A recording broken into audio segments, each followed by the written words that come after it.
World Creation and Share Capital Mobilization will form the core discussion that I'll be having with us here. I'm very grateful to have been invited, and of course I know that Dhamini Sacco is a Christian-based Sacco. I didn't make to come when the sermon was being discussion on the basis or on the base of divinity and what God wanted us to achieve and to be in this world when we are kept here. And that is Genesis chapter 1, verse 27, where we were created and we were kept here with one command, that you're supposed to take dominion. We are put on top of everything, take dominion, subdue the earth, and more so multiply by making use of what God has given us. And that is the beginning of my conversation, that I'll be able to try to bring the godliness in as far as my conversation is concerned. Now, in the interest of time, I might not be able to talk so much about the digitization, but I think with the slide that I'm giving up here, the financial sector globally has actually been revolutionized in the sense that the financial sector is actually pulling and pushing away from the brick and mortar, where even the banks that we have today, including the biggest ones like Equity, talking about KCB, talking about Cooperative Bank, talking about NCBA, the biggest five, they are trying to learn away from the brick and mortar, and they want to leverage on fintech and any other technological innovation that will come on board, including the USSD that we have here, to actually ensure that their customers and their members are able to access everything that you would require within the social media, within the ICT platforms, within the digital platforms, with a view of reaching bigger numbers, bigger masses, more effectively, more efficiently. I am a member of a SACCO myself, and my SACCO is called Muhasibu, is down here. And that SACCO, you're able to do everything through the website. I don't need to physically visit my branch or my SACCO, which is actually a regulated, non-withdrawable deposit-taking SACCO. It's actually not even a FOSA SACCO. But we are able to access everything that we require, from removing or downloading the forms, filling up the forms, ensuring that the forms, this thing doesn't have batteries at the cost. That's why it's actually having a problem. We're able to pull everything that you would require from the website, downloading the forms, filling the forms, again uploading the forms, and you're able to access your loan facility within what has been prescribed within the customer service charter. I'm able to upgrade and make my loan repayments, fill up all my saving accounts through the digital platforms. And that one says that my SACCO is not a physical SACCO, where you have to come and see someone for negotiation, where you have to come and fill up your deposit account, your fixed deposit accounts. I believe that at one point or the other, that is very super. At one point or the other, I believe that all of us here, I want to assume that this SACCO has got a fixed deposit account where people are fixing money. I also want to believe that there are holiday accounts. I want to believe that they are children accounts. I don't know the name that they have been given. I want to believe that there are all manner of saving accounts that are supposed to be patronized and consumed by ourselves here. And through digital platform, you can be able to pass money in those accounts every day without having to physically come here for the same service. And that is also going to actually work in the principles of now socioeconomic transformation, ensuring that we are leveraging on reduction of cost, so that your marginal propensity to consume and marginal propensity to save will be aligned with the view that your disposable income is much of it is going to your savings rather than consumption. And because this is what I do every day, I should be able to create the awareness that everyone is supposed to be having, so that we can be able to grow with the understanding that artificial intelligence is what the board is supposed now to invest heavily within our ICT platforms, so that our members, whether you are tapping, whether you are typing, whether you can use even your voice to actually access the services of the Sacco. Now, in line with that, now the content that I'm supposed to deliver is actually on the how we run our credit and how we borrow the money from the Sacco, why we borrow the money, how we implement or invest the money that we borrowed. And just before I come to this, it's good I tell you that, as I said, Africans have got a problem with how we organize our lives. Africans have got a problem because most of the times we negate even the principles of God that are biblically entrenched in how we run our lives. In the course of my work, I have come across very many people, and especially when one is young. That is when you are between 0 years and 30 years. And most of us, when you are during that particular period, we make a lot of tragic mistakes about planning. You find someone, those are the formative stages of life, and someone has already has gone to school, you have graduated from whatever level. It doesn't matter whether you went to college, whether you went to the university, or wherever you went. But I've seen it happening where someone is graduating or finishing their school when they are 23 years. They secure a job, whatever manner of job, and you find that someone at 25 is already married, and they have started now giving birth. Now, that is a principle that I said it negates the principles of God. And it is actually the foundation that makes an African man to live a life that is full of struggles, even when they are coming to the church. You know, when you come to the church to be fed with the word, we hear sermons that are very powerful. But those sermons that are very powerful, when they are planted in a heart that is distressed because of stress and struggles financially, you find that you go home the way you came, and you find that you are mark-timing and living the same life all your life, living the same life where you are not able to make ends meet. God started with his creation before he created the man. My Bible tells me that God did the creation for the first 5 days. The man was created on the 6th day. And on the day that the man was created, Eve was not created. So the man was actually put on a land that was having everything that God wanted us to actually take charge, multiply, and by extension, procreate and make the world to become a habitable place and a place that will be full of, sufficiency.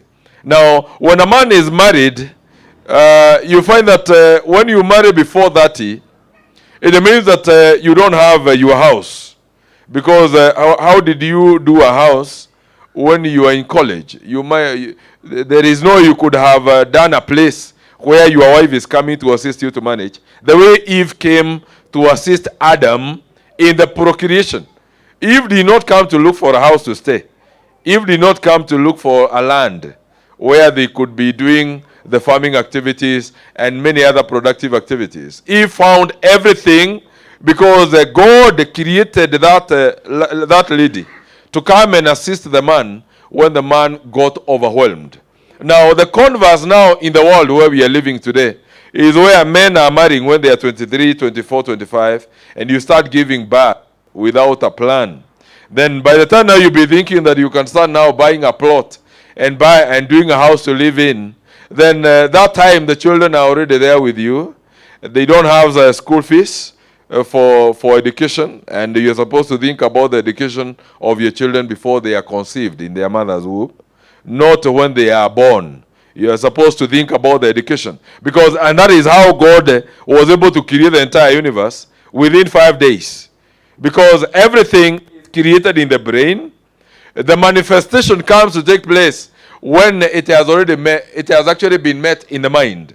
Now, because I have told you I've consulted for Saccos, both within Kenya and Africa, one of the most fundamental challenges that I've seen is where Saccos that are church-oriented, where people are born again and they are fed with sermons every day.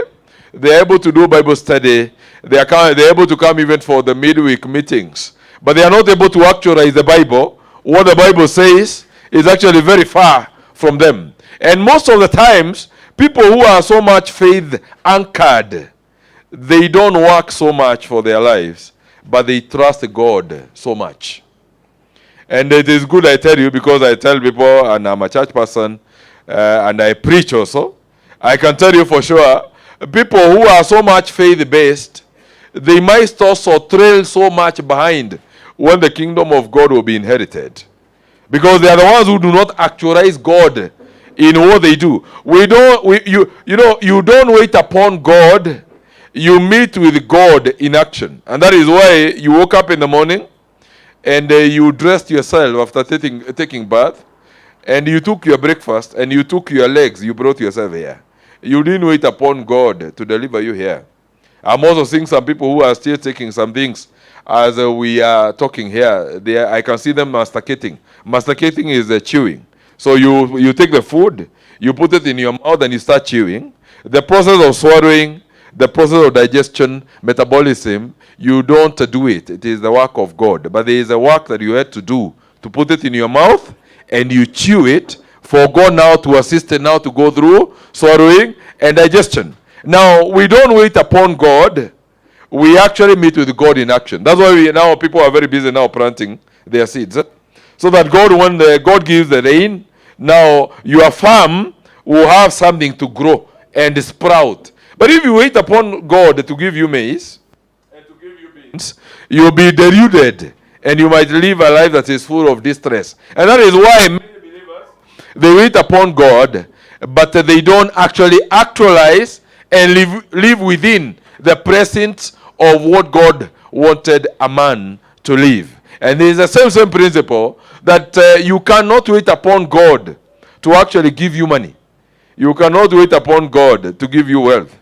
Even though the Bible says that faith without action is dead. I think that is James chapter 1 verse 7.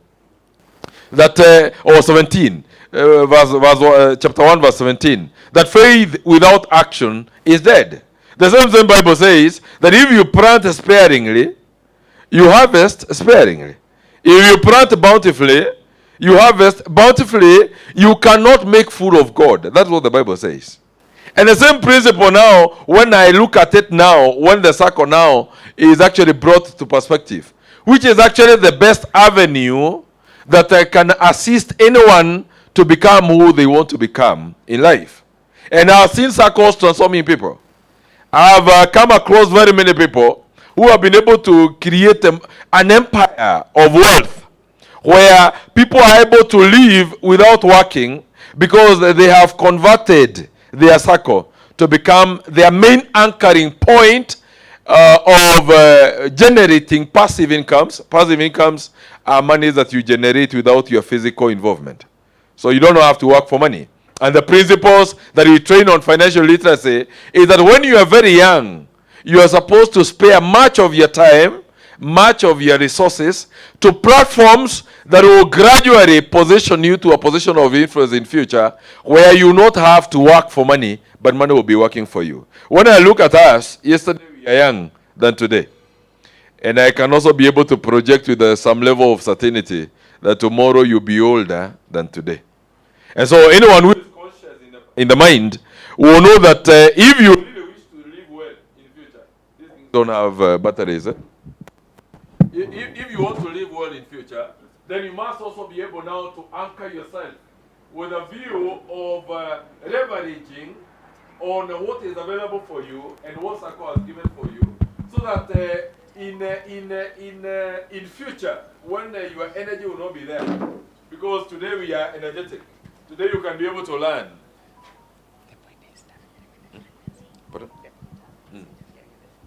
I don't think so. I've been. It is. Okay. Oh, I didn't know that they can do so. It's all right. So now, what I'm saying, that is technology. What I was saying is, tomorrow you'll be older than today, and what will be prudent of you is actually to project yourself into that future. And when you are projecting yourself into the future, you look at yourself and ask yourself some fundamental questions. Because of time, I have to keep on pushing this. You ask yourself that since now I am between age 25 to 30, and I'm not married. I'm assuming I'm here now. There's a plan. I do it with a view of preparing people for retirement. And that's a logic that I will still want to push here. When you are between age 25 and 30, that is when you do marriage planning. If you marry between that age, then there is a very high probability that the distress will never lack in your life. Because at that particular age is when someone has graduated from the university or college, and you're supposed to be doing about 4 or 5 jobs in a day. 4 or 5 jobs in a day. And where you're employed, I know you have only 1 job, but you only do your job only for 8 hours where you're employed. And God has given us, all of us, 24 hours. Whether you are an American, whether you are Chinese, whoever you are, we have got 24 hours. It happens the same to everybody. And oxygen is the same, carbon dioxide is the same. God is very fair to everyone.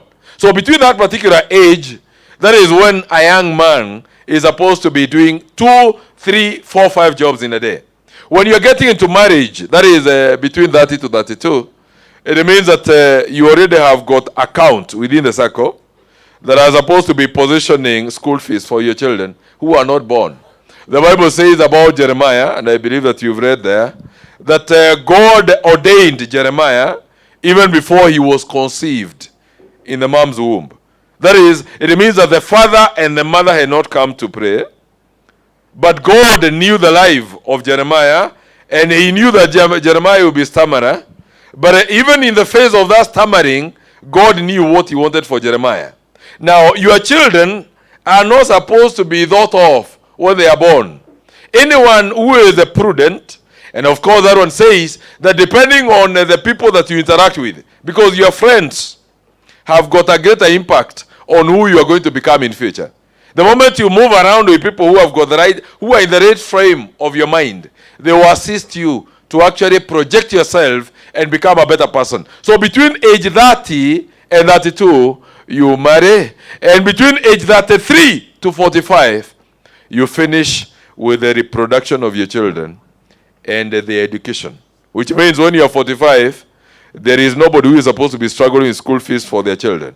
And I'm assuming by the time you are 45, you are not going back to the university, because university is not for the elderly. University is for the young people. Everything has got its own time. You cannot go to the university when you are 46 years, and 46 is when now your children are also in school. You plan yourself. You finish with life, mapema, so that you can be able to do other things. Now, the school fees account that the circle has, if you want to have 2 or 3 children, you're supposed to be having 3 accounts with your circle, where you're supposed to be putting about 10,000 or 5,000 every end of the month. That is not a normal savings account. That is actually the account for the children. So whether you be selling mandazi, whether you be selling burgers in this town, whether you be an event organizer in this town, whether you be doing small activities in the evening, you are assured that you'll be putting about 15,000 every end of the month to the savings account for your children. Now, once you hit 46, anytime your children are going to school, you're supposed to come here and ask them to do a check for you to the school. Because now you had already planted that. Now the time of harvesting has come. You're supposed now to come here and ask them to give you a check for that money. Now, when you hit 46 to 55, that is when many men in Africa die. Between age 46 and 55. And you may not be physically dead, but you may be dead in as far as now what John was telling us, that I know you have a reputation of being alive, even though you are dead. There are a lot of people who walk around. They are just walking. They are waiting for their burial date. But they are already not there. So whatever is biblical is contextualized in a life of a man who did not plan very well. They wasted all their young ages doing things and wasting their time on social media. You know, like now today, I'm a very worried man, because out of my exposure and interaction with the global community, I'm realizing that Europeans and Americans, and now Asia is coming very fast. Those people, by the time they hit 25, they are good for life. And when they turn 40, they come to Kenya, and they are the ones who goes to Masai Mara.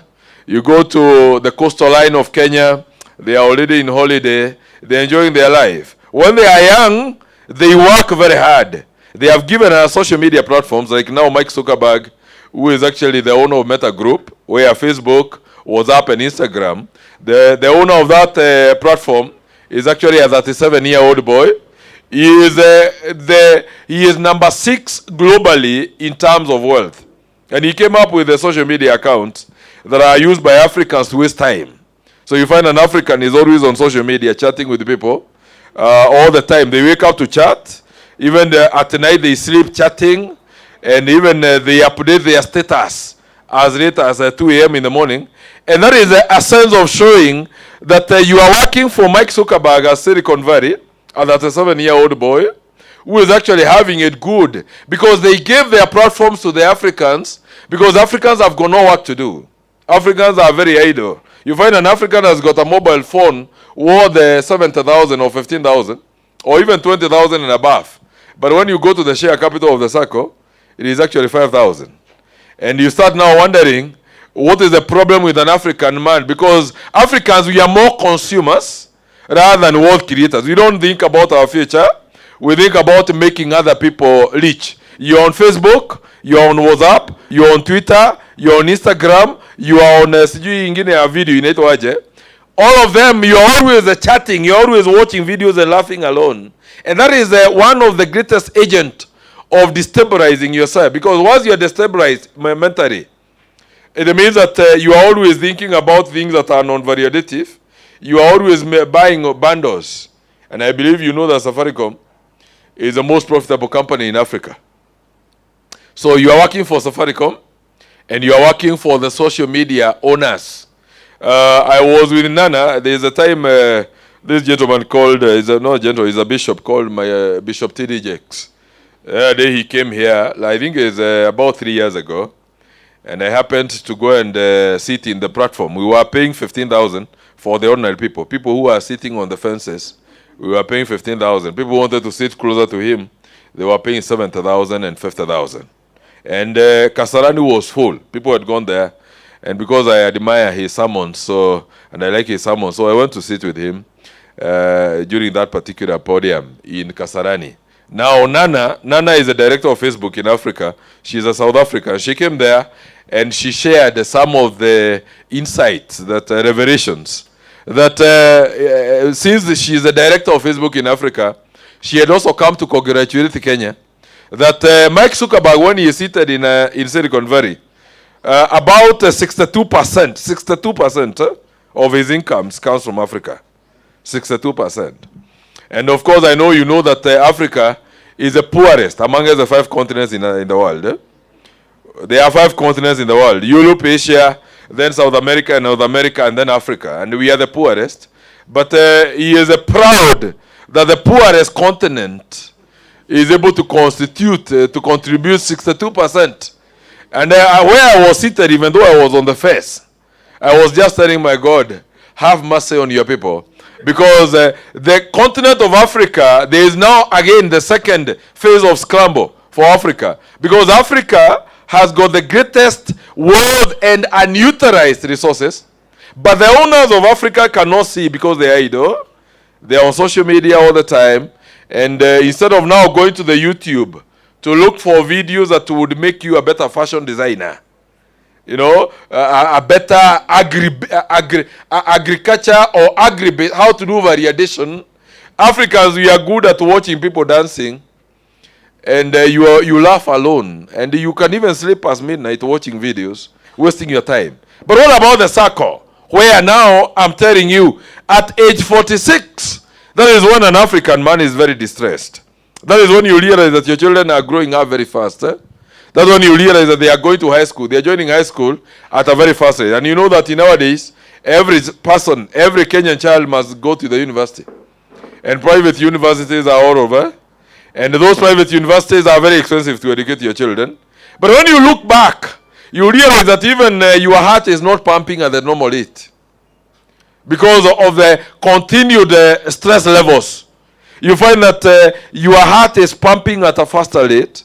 Your sugar levels are rising and going down at non-prorated levels. And you realize that now you are almost now telling God that I am closing now. I'm closing now the lungs. I'm almost now joining you. Because there is nothing that you did. At age 46, You're supposed to be engaging on a lot of entrepreneurial activities. I'm very happy when I was seated here and I had the chairman of the Sacco telling you that he has done a lot of investment and he has bought a lot of land. Now, farming activities are supposed to be done by young people. And when, as we are growing old, we are supposed to be managing our farming activities that already have taken course. You are supposed to be supplying food in Nairobi. Nairobians don't want to work and they need to eat. So you need to be producing vegetables. You need to be producing nyanyas. And the nyanyas and vegetables that are being consumed in Githurai and all the environments of Nairobi are coming from Kajiado. Coming from Kajiado. The other day I was watching a video, not a video, but a presentation by Alex Chamwada, Daring Abroad. And I saw a lady in Texas saying that she is actually doing farming on about 40 acres of land in Kajiado through mobile phone and digital platforms when she is based in Texas. And she's doing about 40 acres of land of production of greeneries that we are consuming here in Nairobi. And I was asking myself, where are the Nairobians who are seated here closer to Kajiado? The Nairobians who are seated closer to Kajiado, they are complaining about the bottom up. And they are saying that the bottom up promises are not seeing the light of the day. And the church voted overwhelmingly for the bottom up, isn't it? But now the bottom up is not for going. Now what I can tell you as your consultant today, don't think about bottom up, because the owners of bottom up are very busy farming. But the people who voted bottom up are very busy eating. Now the people who are doing farming are the ones who are being sustained within the bottom up model by the people who eat a lot, but they consume less. This particular age of 46 to 55 is very critical for you. And ladies and gentlemen, when you hit 56 to 60, you're not supposed to do anything. That is when your body is very weak. That is when you're supposed to shoot yourself to retirement. Retirement is not meant for people to go and work. You have got no energy to work. Actually, if you try to do anything when you are 40, 56, going to 60, you make a lot of mistakes in that life. You lose a lot of money because you did not learn your life as a strategy. And on the same note, I told you I want to lash because I don't have a lot of time. On the same note, I'm telling you that there are several questions that you need to ask yourself. As I start my training, there are certain questions that you need to ask yourself. How will you be looking like when you be 61 to 90 years? God has given you 90 years to live. The first a third of your life is 0 to 30 years. The second a third of your life, which is very troubling, is between 31 to 60. And that 31 to 60, I divided into two. Between 31 to 45. Giving birth, marrying, you marry, you give birth, and you take care of the education requirements for your children. Between age 46 to 55 is when you're supposed to prepare for retirement. And now, that 61 to 90 is when you are very old, and that is when you're supposed to enjoy life. Because I interact with Americans, when they retire 60, that is when their life starts. An American who is 61 years is someone who comes to Kenya to just enjoy their life. They are the ones who travel the world. And traveling the world is good to know that God did not create Nairobi only, and God did not create Kenya only. When God told you to take dominion and subdue the earth, He was telling you that you should not be worried about the superhighway that you see along here in Nairobi. This is a very small road. You need to go to South Korea. You need to go to Bangkok in China. You need to go to Singapore. You need to go to Malaysia and see how they do the roads. Barabara ambazo ziko na ghorofa kama 7. You know? And one way, it has got about 30 lanes one way, and 30 lanes on the other way. And you see what God meant when He was telling you, or when He implanted Himself in you. When God inhaled in you, and He told you, take over the procreation, that is what He meant. And some of those people will go to heaven even earlier than someone who doesn't do anything with what they have. And it always actually challenges my thinking. When I see people with 2 hands, with 2 eyes, with 2 legs, with a fully functional body, and those people do nothing about their life. Look at Ene Wanyike. I don't know how many of us here knows Ene Wanyike. Ene Wanyike doesn't have 2 eyes. So he's a bright man. But he is able to go to America and learn marathon and win. If you go to Ene Wanyike's home in Kiambu County, you'll be so shocked to find what you're going to find there.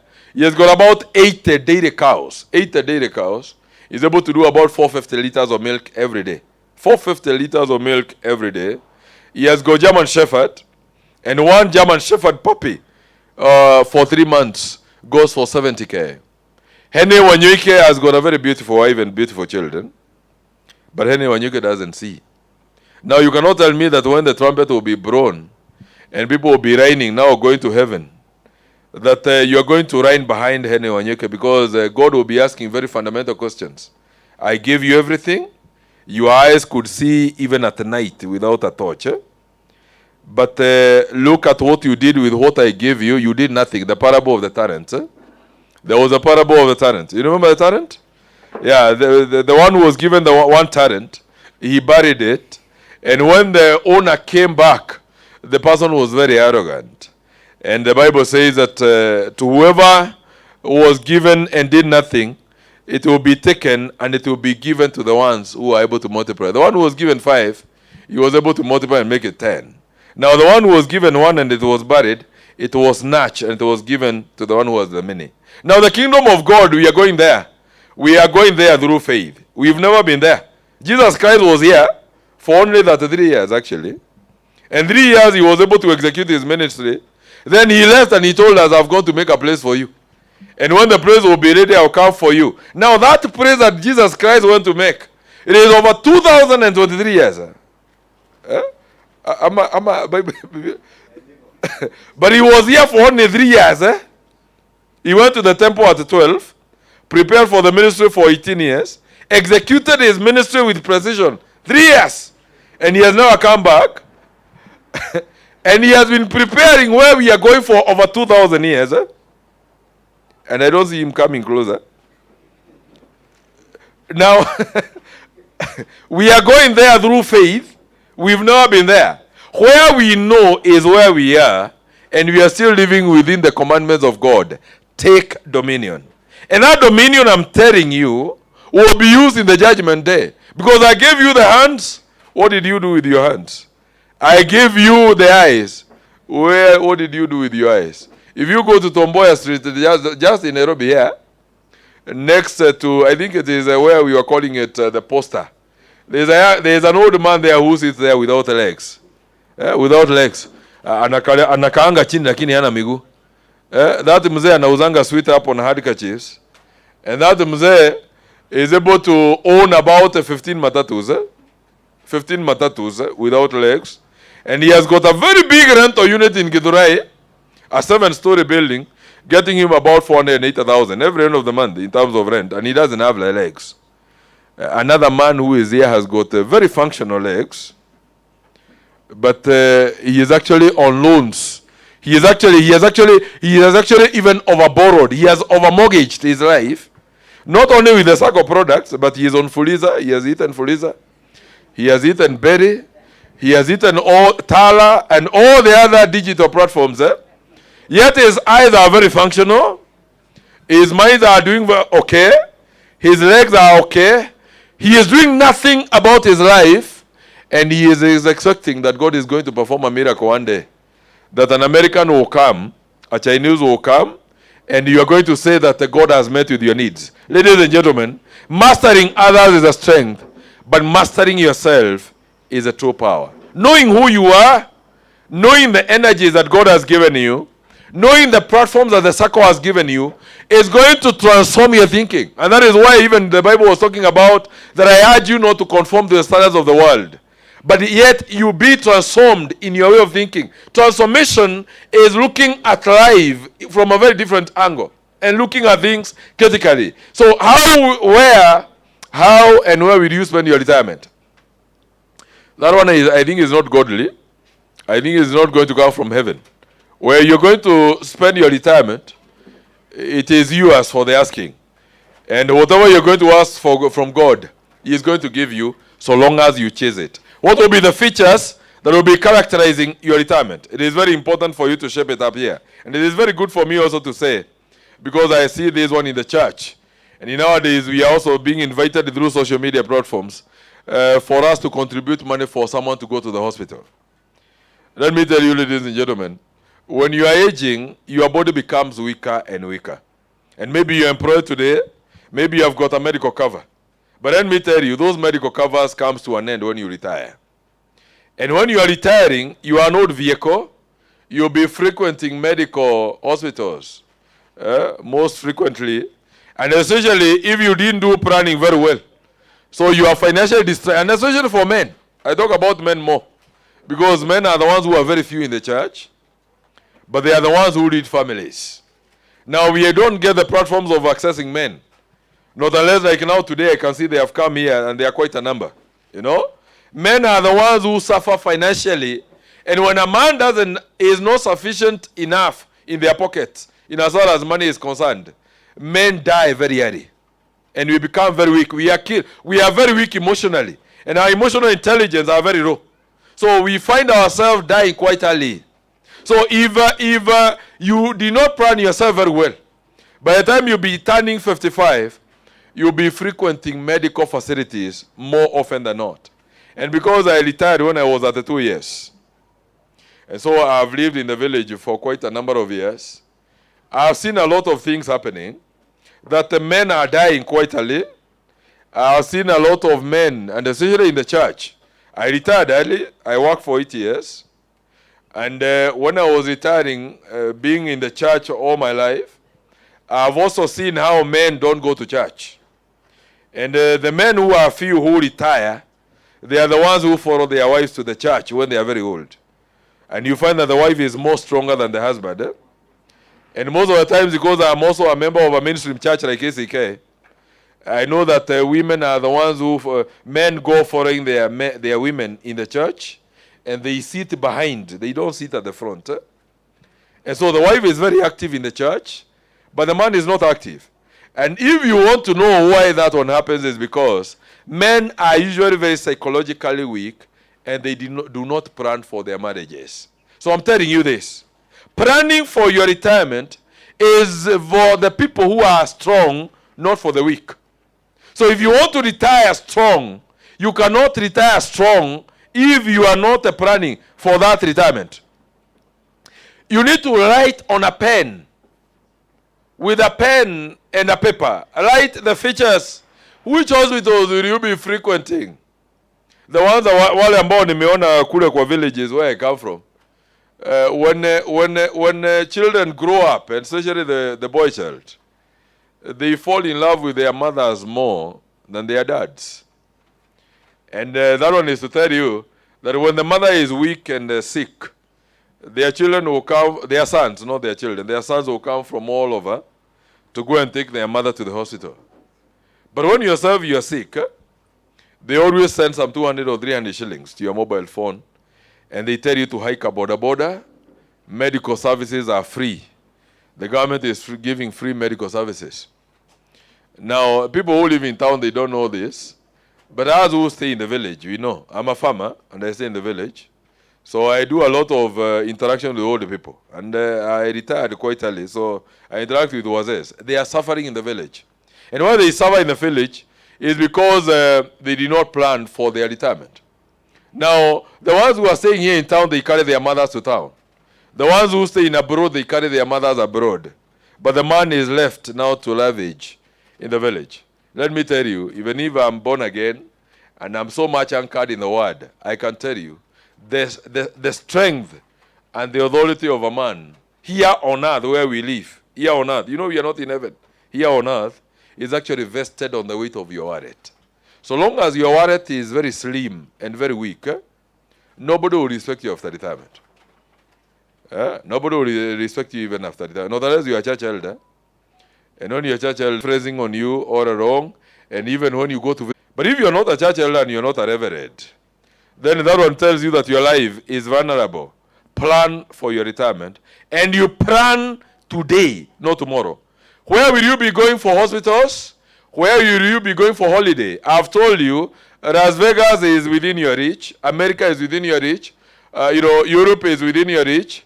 You can go and watch a match. Like now today there is a lot of EPL, English Premier League matches. And I know some of us are prepared to go and watch. You can also go and watch live. But you cannot do that when you don't have the money. The Sacco has given you the platforms to actually put leverage on them, putting your savings every day. Don't overeat. If the share capital, Madam CEO, what's the minimum share capital here in as far as the bylaws are concerned? 10,000. And everyone here knows that, and I know that you paid them dividends last year. The board paid dividends. What was the percentage last year? 10 and 6. So the dividend was 10. Now you can imagine what is 10% of 1,000, 10,000. Just 1,000. Ladies and gentlemen, I'm an economist, I'm an accountant. So I can tell you all these in terms of quantifiable, tangible figures. 1,000 at the end of the year. That is now what I tell every man. Every man, you are supposed to be having an income from this Sacco of 1,000 bob every day throughout the year. 1,000 bob per day throughout the year. A year has got 12 months. So it means that if you are going to have 1,000 per day, 30,000 multiplied by 12, 360,000. Even without doing a lot of calculations, it means that you are supposed to be having about 3.6 million Kenya shillings within the share capital, not the savings. 3.6 million Kenya shillings. And let me tell you, when you talk about tangible figures, we don't want to talk about a lot of English and a lot of qualitative statements, forgetting that English and qualitative statements will never go to your pocket. What goes to your pocket is money. And that money is for anyone who is actually understanding how we do this. I know that you are wondering, where will you get the 3.6 million? And I don't know whether you know that the withholding tax last year was 5%. With this finance bill, it has gone high. They are taking 15%, Madam CEO. And so it means that if you are paid 1,000 bob, the government is also chasing you to take 150 shillings from that. So what is your money there is 850 bob. I'm a farmer. And I retired from formal employment when I was at the 2 to just go and do poultry farming. And I was a supply chain and operations manager of Beosdorf, making Nivea products and distributing within East Africa. Yeah? And I left that lucrative job to go and become a poultry farmer. From what I started, even today, I'm still doing it. I sell one cock at 1,500 bob. And a kienyeji cock takes 6 months to grow. But I can be able to do 1,500. And like now I have got a lot of them because now we are preparing for Christmas. And you know people during Christmas, they eat a lot of cocks. So now a family can take 2 or 3 for Christmas. Now, I am better off with my cock than yourself in the Dhamini Sacco with your 10,000. I don't know whether someone is looking at... and this is now why I tell you, financial literacy is not for the educated. Especially the people who speak the language I'm speaking today. They're usually very poor. They do not understand money. People who do not understand English, people who are primary school dropouts, they are the ones who are controlling Nairobi. And the villages where you come from, they are controlled by the people who did not go to high school. And the global context, because I've read about the books that are written by the people who are Americans, people who are Europeans, and people who are Asians. People who are very good in books and who speak English language. Most of the times you follow them, whatever they talk a lot of English. And that is why you see our politicians are very educated, they are professors. But when you tell them to transform the Kenyan economy, they can't. They will tell you a lot of stories, and they will promise you Canaan. But you are still languishing in Egypt. And the main reason is, you could be having a lot of qualitative knowledge, but you are not able to quantify it down. Now, I have heard that there is one person who said that the officers, I think they are also the ones who are managing the housing. So that means that you're also selling plots. I want to see by the show of hands, before I continue with this ride, how many of our members who came here today have bought about 5 plots that are sold by the Sacco here? 5 plots only. I don't know. I don't know they are meant for who, because the SACCOs are defined by WOKU. WOKU defines a SACCO as member-owned, member-controlled, and member-used. A SACCO has got no definition globally. They are called credit unions. A SACCO is member-owned, member-controlled, and member control means that the board members and the CEO and the staff that you see here all are members. And now yourself, you are a member. So this, the Dhamini Sacco, is owned by all of us who are here. We are the ones who manages the Dhamini, and we are the ones who uses the Dhamini. Now, if the plots are sold here, na hujanunua hata moja, na hata huna mbili ama tatu, then I don't know whether you borrow the money. And I don't even want to ask the manager or the CEO to show me the officers who are dealing here with the credit. Because when I ask people to raise their hands about 5 plots, and they were not there, then I am also able to predict with some level of certainty that the loans that we give here in the SACCO are consumptive loans. Consumptive loans are loans for school fees, loans for advances, loans for buying, constructing houses to live in, loans for eating, loans for buying personal cars. And you know, Africans, we are crazy about buying cars. Unapata mtu anaendesha gari na anapaki gari kwa wenyewe. You know Africans, we have got very crazy behaviors.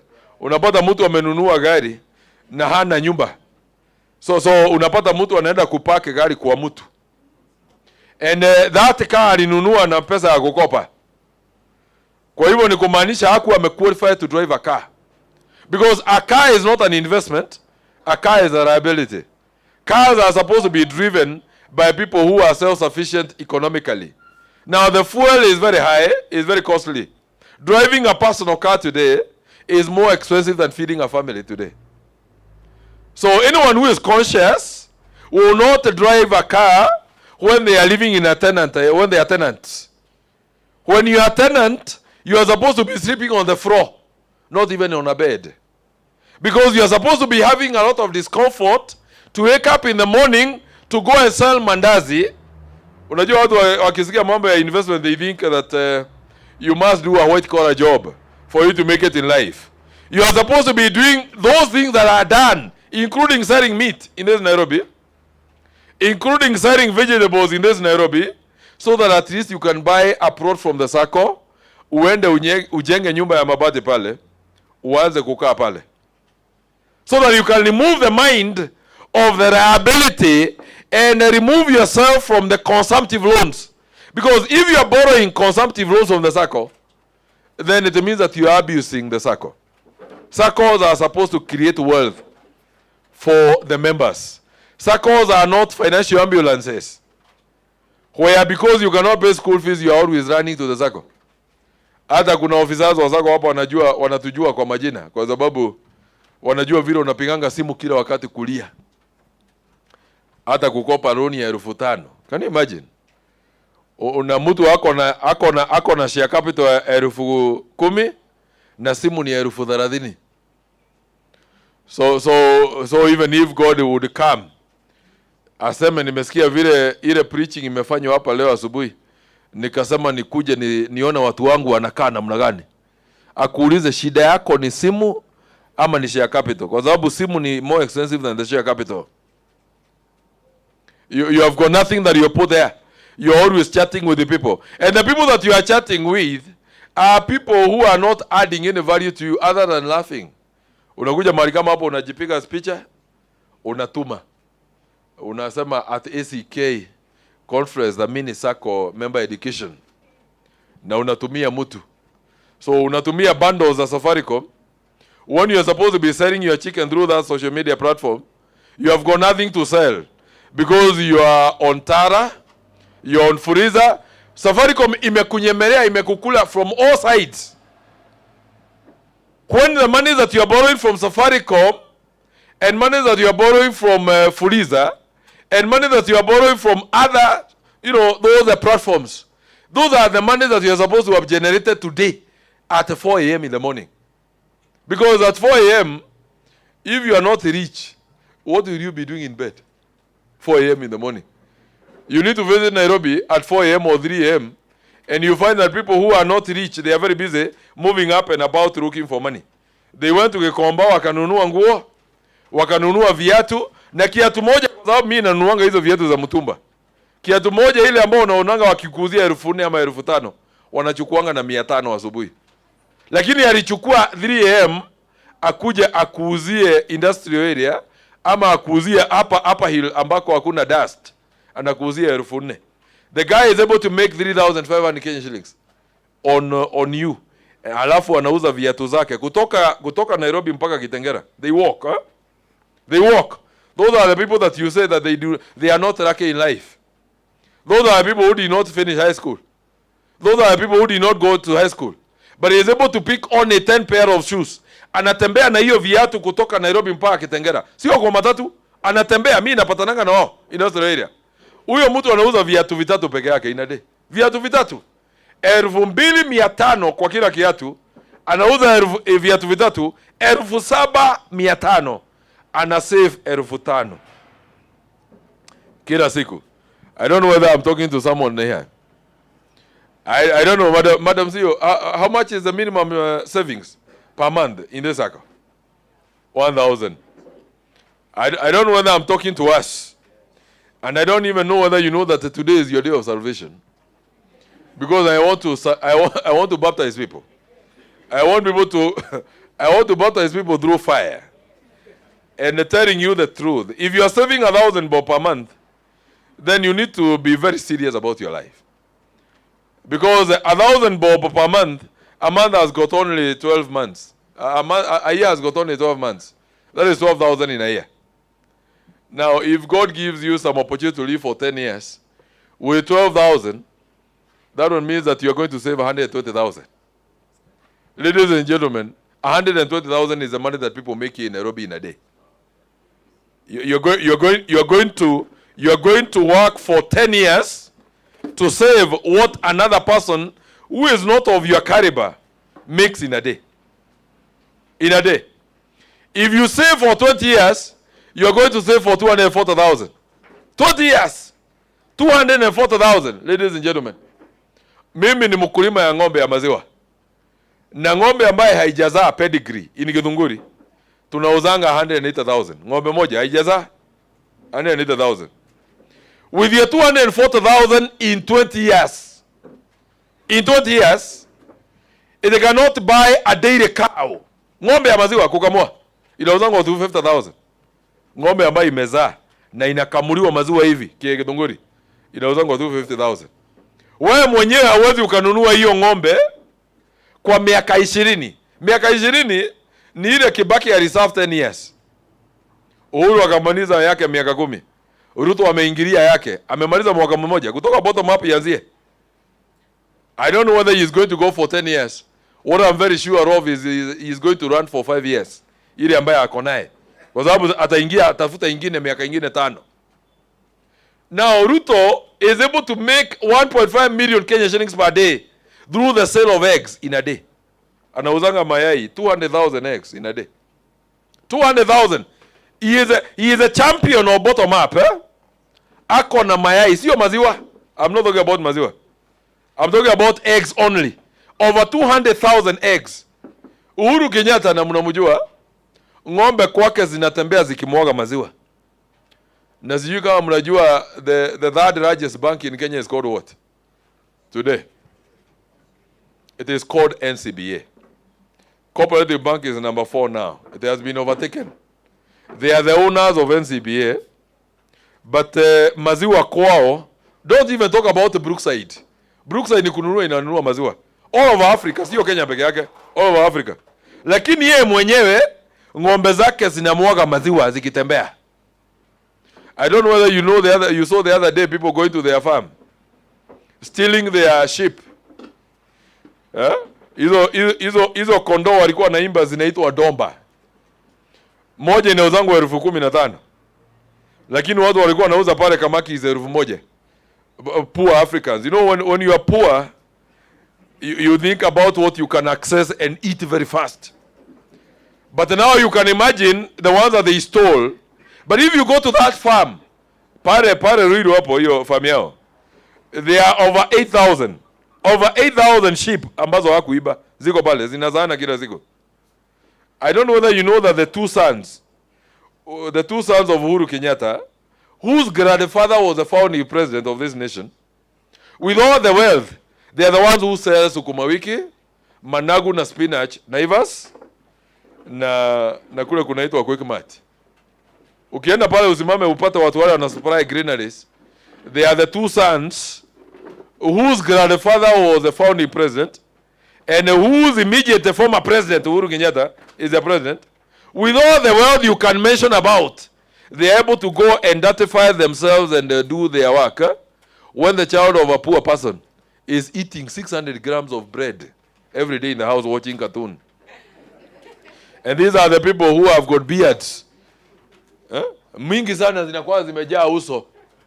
Zingine zinakuanga white kama zangu. Na mtu anakaa kwa nyumba, hakuna kazi Kenya. Hakuna kazi na watu wanaendelea kuuza mayai and they are the presidents. Hakuna kazi na watu wanaendelea kuuza nyanya na mboga and they are the rich. Gachagua, the truthful man. I don't know whether you know that.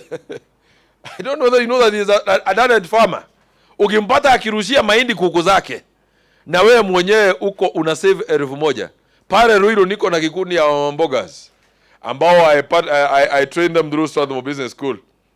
Those mbogas are able to save 3,000 Kenya shillings per day. Kila mboga 3,000 Kenya shillings per day. Na wewe ni mtu ya kanisa, mtu ambaye hata ameokoka, mtu ambaye hata anaenda mbinguni, na yeye anasemanga yeye na Mungu wanakaa pamoja, ati hapa duniani sisi ni wapita njia, ati kule tunaenda ndio utajiri yetu itakuwa pale.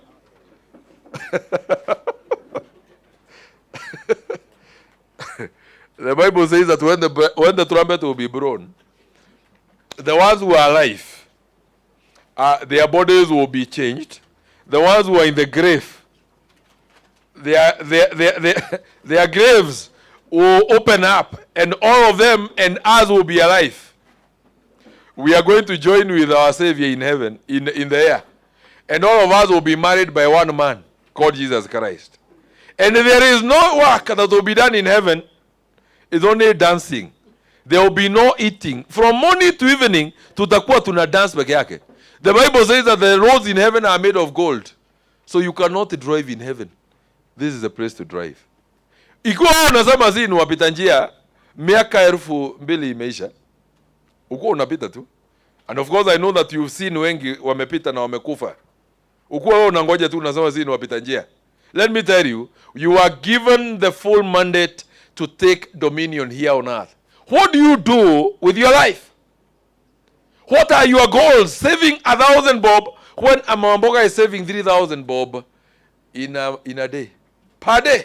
Mamboga moja ana save 3,000. Wewe una save 1,000. And I know that if I go to the record, Madam CEO, there are some also who doesn't save consistently. And they came to this meeting. Na mtu ana save January, anangoja anaenda kusave mwezi wa 4, anangoja ana save mwezi wa 8. Na huyo mtu ukimwangalia mikono yake imeshika simu. Ananuanga bundles kila wakati. Anapiga simu kila wakati. Yeye anangoja Mungu perform a miracle that akutane na utajiri yake. Ukiona vielea jua vimeundwa. God will never give you. And that is why whenever Jesus Christ healed anyone, he told anyone, your faith has made you well. God will never give you what has not been entrenched in your brain. You must throw yourself to work. And that is why I'm asking you here today, how far are you in terms of achieving your retirement objectives? And in line with this, I think it is good I tell you that with the investment dynamisms, because of the rights, maybe all of us are not able to see this. But it's good for me to tell you that the secret to success is not to avoid or get rid of your problems. Never settle yourself to fate. The language here is simple. If you really wish to make it in life, do not settle to fate. Do not say we are waiting to see how the economy is going to unfold. Do not wait upon God to show you the way. Pray to God. But within the same prayer, commit your requests and petitions to God. Write down. What do you want to become? When do you want to start driving a good car? When do you want to move to a good home? Which schools do you want your children to go to? Write down. When do you want to retire? Write down. You know, commit it to God. It is very critical that when you are not writing down what you want to become, or you do not even know what you're supposed to be consuming, it will be very difficult for you to grow yourself internally. And I tell people, personal development is very important. I'll be telling you about one of the richest billionaires in America called Warren Buffett. Warren Buffett says you cannot be rich if you're normal. And what he means by that is because many of us here, we live very normal lives. Very ordinary. Unaamuka, ati uliamuka, ukatoka kwa kitanda, ukaingia bathroom. Ikuwa ulioga.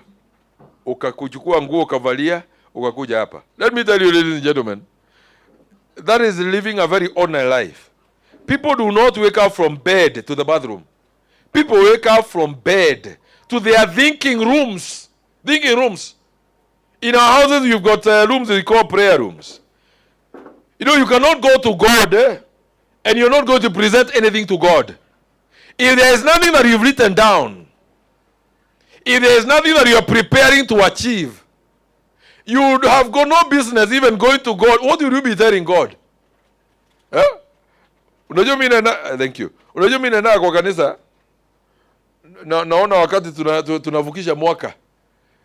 Unasikia watu wanaanza kuhesabu. Wakati watu wanahesabu, unasikia watu wameenda kwa magoti wanalilia Mungu that God you need to be seen, you need to revamp and revitalize my life. And I always ask myself, when you're going to tell God that you want God to be seen in your life the coming year, and there is nothing that you presented to God in terms of plan, so that in the morning, when you wake up in the morning, when you're going to prayer, you pray at 3 a.m. or 4 a.m. and then you throw yourself to work. So that by 6, you are going to the bathroom. You cannot take bath or you not worked. Ukiona vielea, jua vimeundwa. If you really wish to see a change in your life, in English, that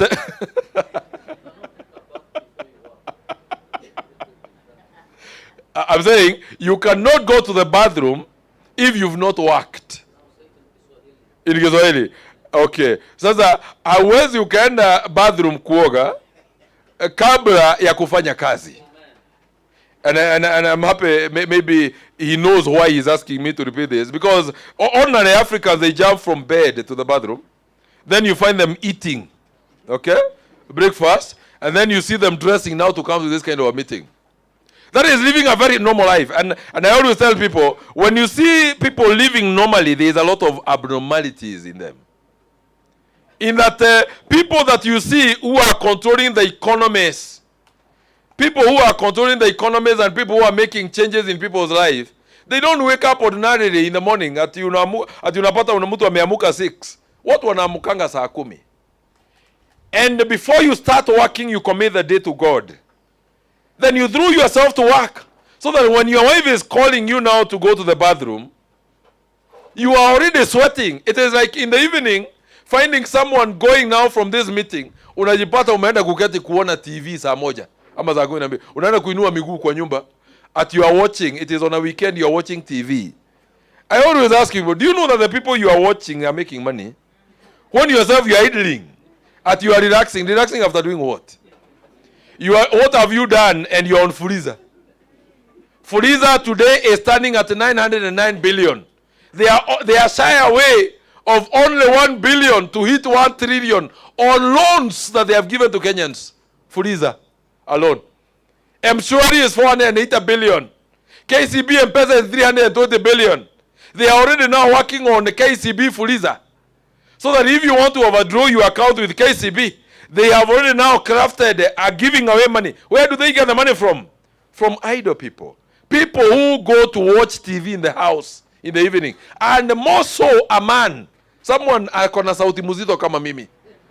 Unaenda unaingia kwa nyumba, unainua mguu saa 12 ama hata Saturday kwa sababu you don't go to work. Unakaa kwa nyumba unaona TV mwanaume.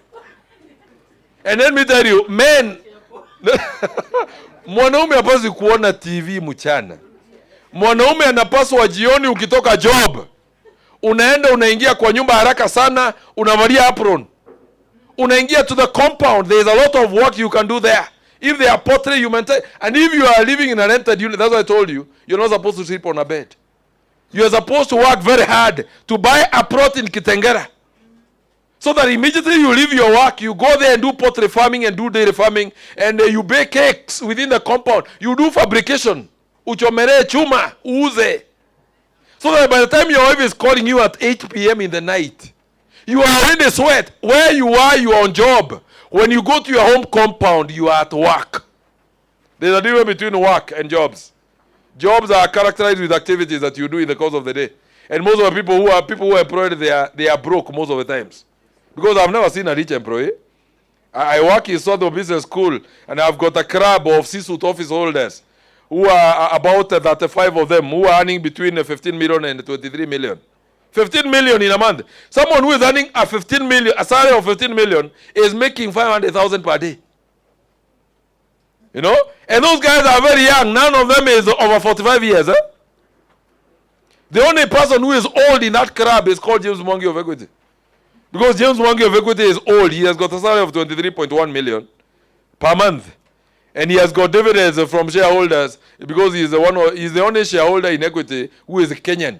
He is able to make about 560 million every end of the month, every end of the year from Equity. He is the only one who is old in that club. Other is Joshua Higara, and I know you know him. He retired from KCB the other day, and he retired at 43 years. And he retired at 21.5 million. He became the CEO of KCB Group when he was 37. He has done his 2 terms as the CEO of KCB Group. And he retired at 21.5 million. And Stanbic have called him. They went to his house to look for a retired man at 43. And they told him, it is very early for you to retire. Come, we had half a million. At least you shape Stanbic. And so now he is on 22 million. Those guys who are earning all that money, they don't jump from bed to the dining table to eat. Those guys, they are earning magnitude and masses of businesses. And they want to make a change in their lives because I have never seen a rich employee. And I tell men, because ladies are supposed to be beautiful. Ladies are supposed to eat from our sweat. Your wife is the joy of a man.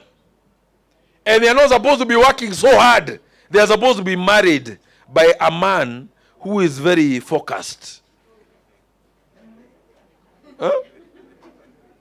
But when I look at the men of today, they go to bed earlier than their wives. They are actually waked up by their wives in the morning to go to work. You know, that one I've never understood. What's the problem with the men? Because even Adam was kept in the Garden of Eden alone. And he worked there alone until he became overwhelmed. That is when God created a helper. A helper does not take over the roles of a husband. Because now we start now wondering who is the helper. When you are sleeping earlier than your wife, so who closes the gates? Who is the man of the house?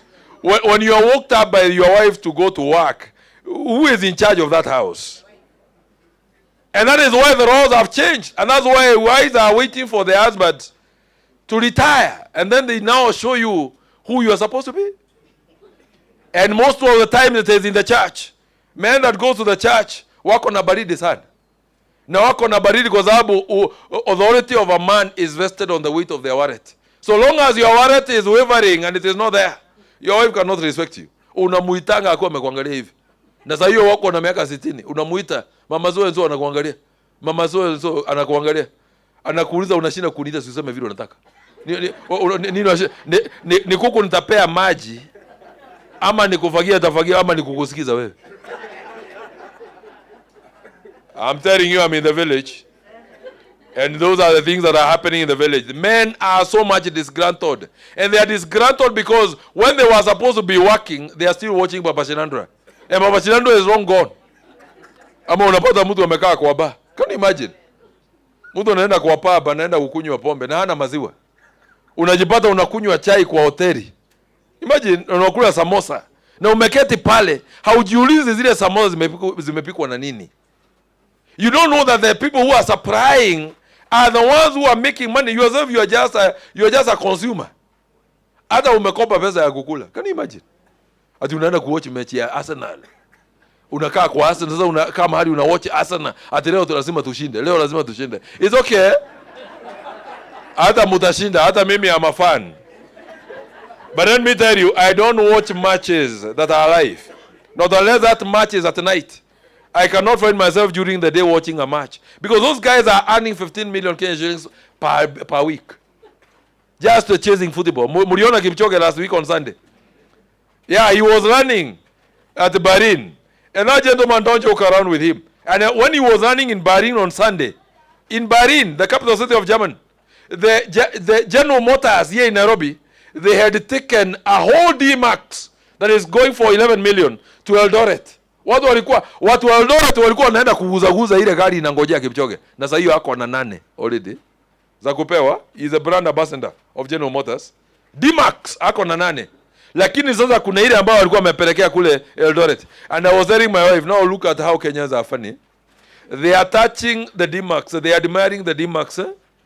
Na mwenyewe hiyo D-Max walikuwa na watch the CEO of General Motors. They were watching together with the people of Eldoret as their son was sweating, chasing the dream. When yourself, you're just there gazing. And you're on loans, and those loans are consumptive loans. You don't save anything. Other nimesikia muko na children's account. And I can bet, and I'm telling you this because I want to finish. I know that your children's accounts are not doing very well. I know that your holiday accounts are not doing very well. I know that your fixed deposit accounts are almost vacant. And the main reasons why the fixed deposit accounts are vacant and holiday accounts and these and a children's account is because you have got no money to save. But the question I would want to shoot to you, where will you get the money and you don't work? You are expecting your employer, that you are praying that God is going to touch the heart of your employer to give you some more money, more than 20 million. And ladies and gentlemen, the other day, IFC, the International Financial Corporation, they are just here in Upper Hill. They released a very scary research about the Africans who are living within sub-Saharan Africa. They are the investment arm of World Bank. And we are using that, they were using it in Swarthmore Business School. They say that if you are living within sub-Saharan Africa, that is the entire Africa without the Arabs in North Africa. Now, if you are living within that region, and you are making anything less than 8,000 Kenya shillings per day, 8,000 Kenya shillings per day, they say that you're living below poverty level. And that is very scary. Because that is a net salary of 240,000 in a month. And I can tell you, because I am privy to the Kenya National Bureau of Statistics, majority of Kenyans, over 90% of Kenyans that you see wearing suits and walking around Nairobi, they earn less than that 1,000. If you are here and you are making over and above that 1,000 in a day, you are within the less minimal percentage. You might think that you are so many. Kenyans who are earning 100,000 and above, 100,000 and above, they are less than 5,000. Not even, less than 3,000 actually. 100,000. 100,000. And the muongea na Federation of Kenya Employers here, mutaona. And that is why you see now they are very busy now castigating the government because of fiscalization practices, which are very punitive and killing people. But let me tell you, if you go to the informal sector in Kenya, guys who did not go beyond class 7, they are making over 15,000 Kenya shillings every day. 15,000. Na unapotana na hiyo kijana na kuambia maisha ni ngumu sana. Sahi, we are feeling a lot of it. We were making 20,000 in a day. Wewe mwenyewe umekaa hapo. Fixed deposit account eco vacant. Savings, you are saving 1,000 bob. And let me tell you, ladies and gentlemen, if you really wish to see a change in your life, you must start working and working hard so that the minimum that is going to be coming to this circle every end of the day is 1,000 bob. Every end of the day, 1,000 bob. And I'll teach you the statistics as I now go to sit. I can see the program is overstretched. I need about a whole day with you without anything else, because I have not even done much. I was just creating the ground for starting the work. I was John the Baptist, clearing the road for Jesus Christ to come.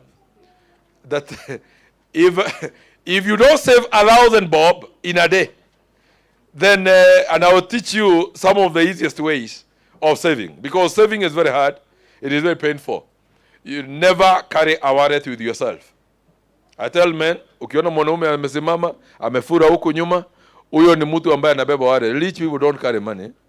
Their money is always in use. The moment you carry money, money has got wings. And there are a lot of people around to consume what you have. So always make sure that you don't have money. The moment you have the money, put it in your M-Pesa, shoot it to your savings account. Remove the money as fast as you can from yourself. Don't carry a wallet. Wallet is carried by people who are broke. Because they are always having some money to eat, and Saturday unapata mahali kuna chomwa nyama unataka kukula, unapata mahali kuna uzo viatu, unapata mtu anavalizwa kiatu na ako na kiatu. Why are you buying a shoe and you have got another shoe? Why are you buying a dress? Because they are selling. You don't buy a dress because they are selling. You buy a dress because you need it. Don't encourage impulse buying. Put your money always in your mobile phone. Nimewambia, I've inculcated this culture to Mawambogas that anytime they get some money, and Mawambogas are doing about 5,000 Kenya shillings in a day. Business on a daily basis. And Mawamboga is able to save 3,000. A Mawamboga that unaona ukienda kukatua mboga na yeye akuuzie pale, ako na units and a rent. They have got rental units. But people who are very clean and they are smelling good. Unaamuka asubuhi, unaingia kwa bafu, unaoga, unajipaka deodorant, unashinda kunuka vizuri, unaenda nyumbani jioni uko unanuka vizuri. Acha nikwambie, yule mama ambaye unasikia akinuka vibaya pale na anakuzia vitu, they can employ you and pay you more, your salary times 3. Huyo ameketi pale chini. Do you know why? Work comes anchored in aprons. And people who wear aprons are always sweating. People who smell nice, they are not at work, they are on job. People who are on jobs have got nothing to show of it. They are full of debts that are consumptive. They live in rented units for so long. Their children are going to schools that they are paying very cheaply. Na mnajua nowadays CBC mnaona ikifunzwa hapa. Hiyo CBC, if you don't take your child to a good school, your child might stay there for all their time and get nothing.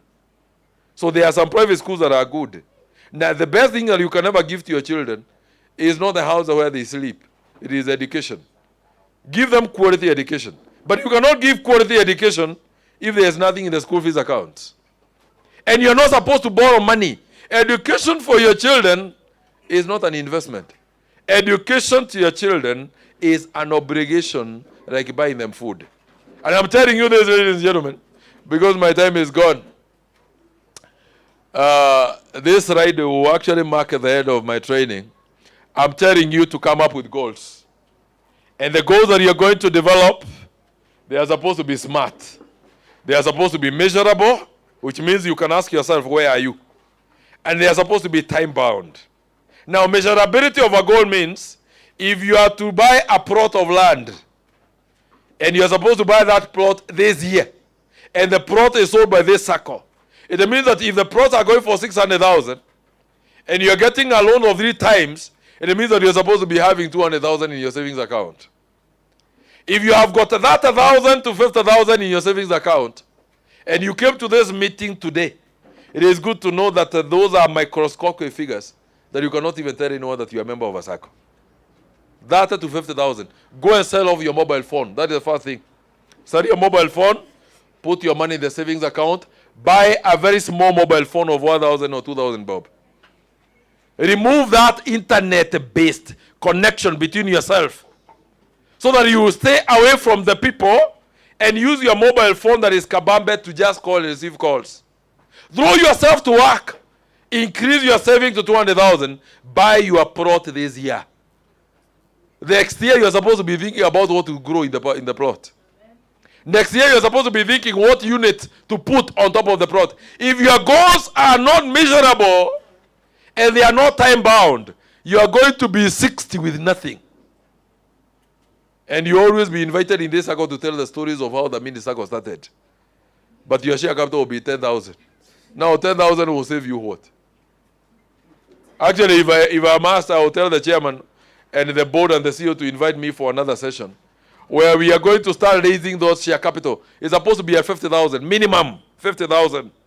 And actually, it is you members who are supposed to be telling the chairman from today because you've known. And the Bible says that when you know the truth will set you free. That 10,000, don't be asking the chairman, how will I get my money back when I want to get out of the circle? You'll be getting out of the circle to go where? When you be very weak, you will not be thinking about withdrawing from the circle. It is the circle that will now be resuscitating you in your weakness. Mimi ni member wa muhasibu hapa, nimemwambia muhasibu ni circle kama yenu. We don't have any banking hall. But the minimum share capital for practicing accountants like myself is 800,000. Wale wengi sana wako na 800,000. Tuko na wengine hata wako na milioni 5. Share capital, sio savings. Share capital. Savings kuna watu wako na 30 to 50 million. Hapo muhasibu iko hapa nje hapa. Najua unaweza kafikiria kwa sababu wako na pesa sana. Enda Uniters uone. Uniters where you do the small businesses. People are putting their money. I can tell you the highest saver in Kenya today ako na 115 million. 115 million. Na ukiona vielea jua vimeundwa na safari ya mbali haianzangi mbali, inaanzanga wapi? Hapa tuko. Don't admire the 20 and the 50 million we are discussing. Admire the 1,000 bob that you have in your pocket. Admire the 100 shillings that you have in your... And that's why the circle is talking about leveraging on digitization. With your 200 shillings in your mobile phone, shoot it to your savings account via your mobile phone. And I believe that the platforms are there. You tumia 100 kukuja kuleta 200. Chairman, are you telling me nimemaliza? Mimi nimeshukuru sana. And I look forward to us interacting with you.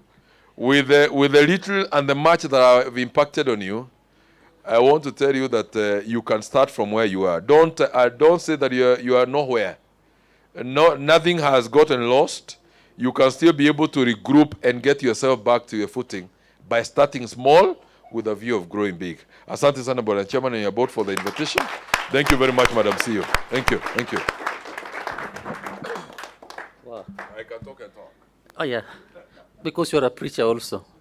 Please, could you just stand, give him a standing ovation and just clap for him as you stretch a little bit.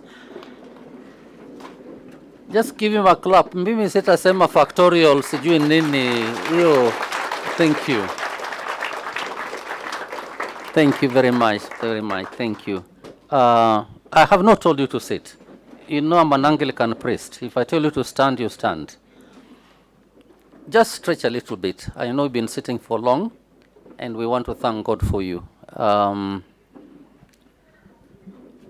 Mimi naona kama education day ya leo ni yangu. Because wakati niliamka asubuhi driving here, I made telephone calls where I put some investment. I was working. So I was not just coming for a meeting. And it was quite interesting, the conversation about following up, because rains in Loitoktok is supposed to be coming and need to add 100 or over 100 seedlings, avocado. The others I planted, they seem not to be doing well, but resilient.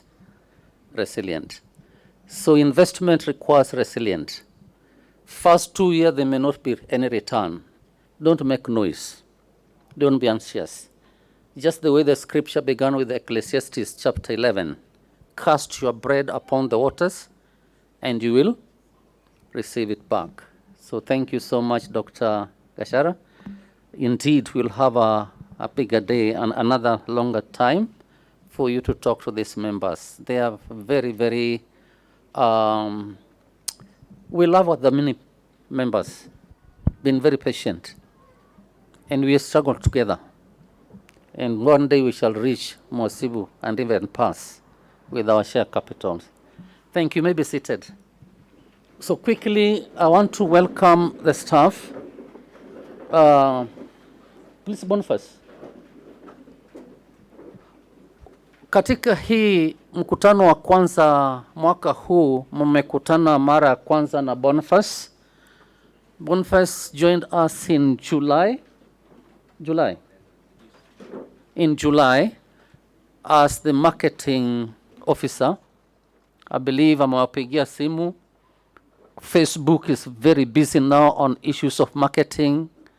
He is trying in every field. So you'll see him a lot in your places, and we thank God for him. So I want to welcome him to take us through just a few minutes on Sacco products, but also our ICT, Victor, will also be showing you now how, because Dr. Gachara talked so much about Rusha hiyo pesa na simu. We are going there now. Today we are launching that part of mobile banking, and we have taken time because we wanted to make sure it is safe, very safe. Please, karibuni.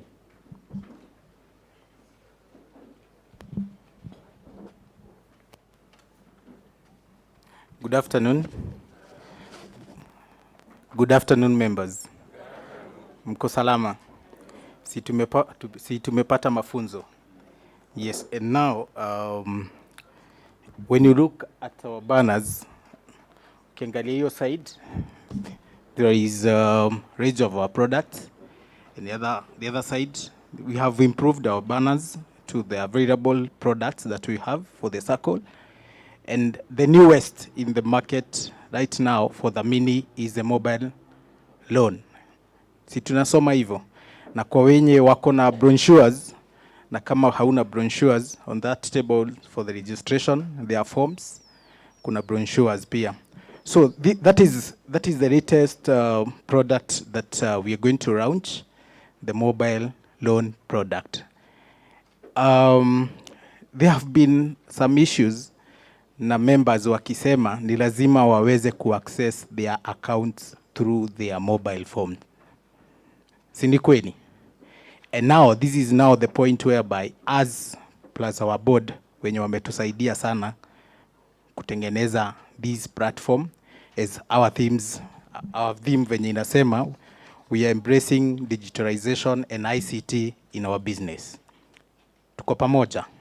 So today we are going to, through our ICT department, we are going to launch a mobile application yenye italan through our mobile phones.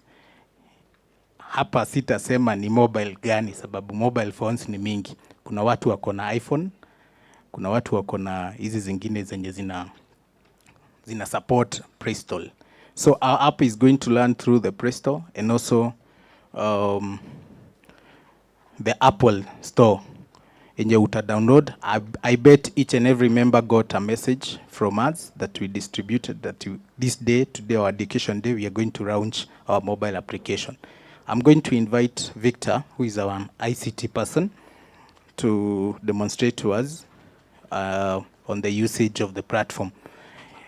One, I'm going to highlight on the importance of this mobile application. One is you'll be able to see your balances within the mobile application, the loans balances, and more so, you'll also be able to deposit cash through this mobile application. So whenever you want to buy a share capital, utaenda kwa hiyo app, you'll be demonstrated. I don't want to break it right now because he's the person in charge. And the second and also the third item that will benefit us from that application is we will be able to get statements from the mobile application. So there is no need of you guys be sending emails or even calling, but to get your statements. You'll be able to get statement. Wanasemanga utatembea na statement mfukoni wako sababu uko na mobile phone. Sio ndi tumeenda mbele ama situmeenda digital.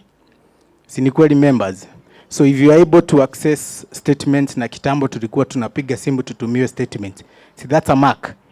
So it's a plus for us, isn't it? So we are very happy to invite Victor this moment aweze kutu demonstrate here. Asanteni. Good afternoon, members.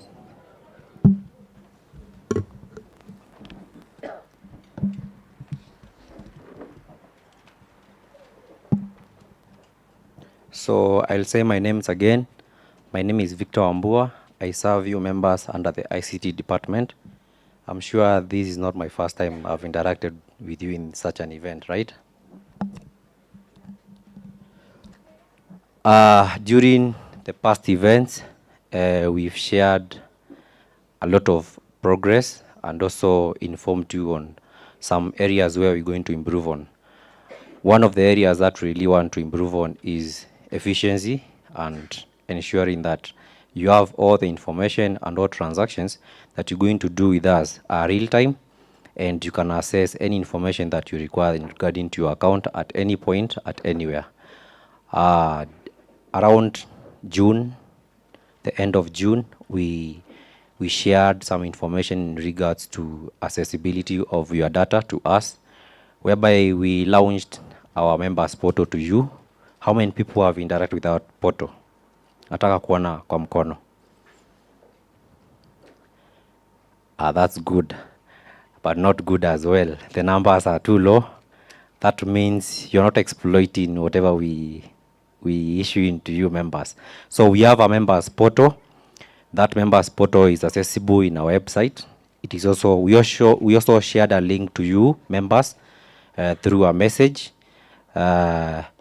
whereby you have to create an account in that portal. For you to create an account, you have to be a member. I'll demonstrate all those processes. I'm just giving a limelight of what happened past. In that portal, you can access your statement. You can also access your details of the people you've guaranteed.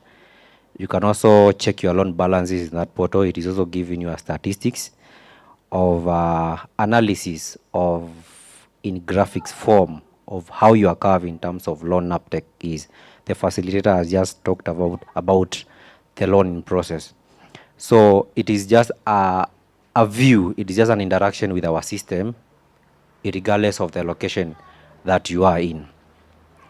That said, we made a promise during our annual general meeting that alongside having a portal for viewing, we are going to have another platform for transactions. You remember I made that a promise while I was still installed in the same place. We're going to have a platform, an app under USSD, and we are happy to announce that that has been done. They are integrated in one platform, whereby now you'll be able to register, make payments, view, and also get information that you want. Also update your data. We have scenarios whereby, like you've seen, there are messages we are sending. We have scenarios whereby members don't get those messages because the data we have maybe has not been updated. Maybe your phone number, back last year you are using maybe 072. Now, right now you are using the new one, 011. So if we don't have that data, that means hautapata your message. So we've put that opportunity for you whereby you can check what is the data we have in our site. Nasema hivi, tuko na hiyo platform ambapo utaweza kuangalia ni data gani in terms of nambari ya simu, email yako, ID. We have members, maybe time ya registration.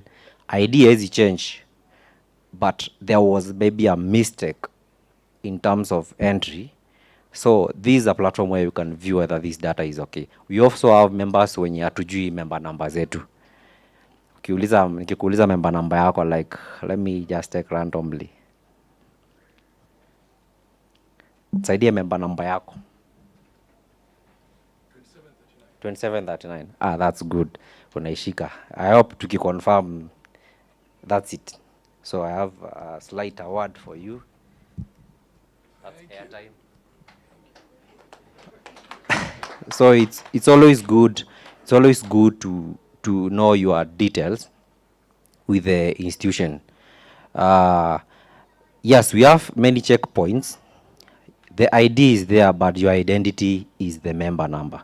From our point, identity, yani tunakujua na hiyo member number. Apart from that, the unique identifiers ni ID, emails, but cha muhimu ni member number. Kuna mwingine ajui member number yake? Kama ujui member number yako, that platform is going. The two platform can give you details of your member number. So this moment, I don't want to take long. I want to demonstrate to you How many people by there? We shared tuma that link through a message. Ni wangapi wameinstall your application? Ah, that's good. Uliona wa kwanza alikuwa nani? Eh? I saw someone here and someone here. Eh? Oh, nice. I'm a demonstrate. She has it. So I am going to do this. I'm going to give an award. If you demonstrate whether that account, just show me by hand. If you installed it na iko live. Ah, good. Good. Ah, good. I'm going to pick the first two also, award them something small for the bundles, because you see this platform is not using airtime, inatumia bundles. So this is a token of bundles. You're going to enjoy the platform with the little airtime. So this platform, I'm encouraging you members, just ensure that you frequently visit that platform. So at this moment, I'm going to demonstrate shortly how to maneuver the app, how to make a transaction, how to make a payment, how to view the statement. I'm going to do it briefly. You're going to take your own time, maybe later install the app. I'm also going to share a link. That link will be a tutorial of maybe how you can go about the application. In case of any challenge, just reach out to our office. We have 2 phone numbers that are active right now. Just reach out to our office, make an inquiry. We're going to take you through the application. It's a very simple application, but we are going to improve on that. My colleague Boniface has talked about a mobile loan. We didn't want to launch the mobile loan before we launched the app. So we're going to give the platform where now the loan, in a later date, you're going to apply for the loan. So that said, let me go straight to the short demo that I'm going to use.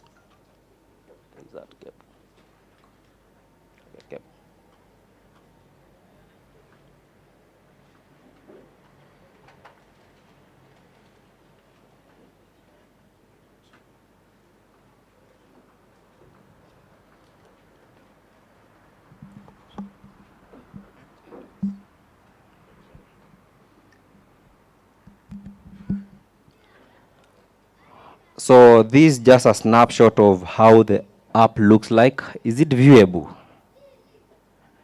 Inaonekana?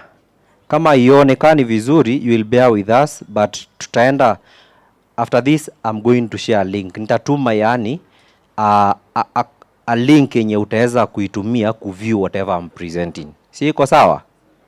Yes. This is how the app looks like.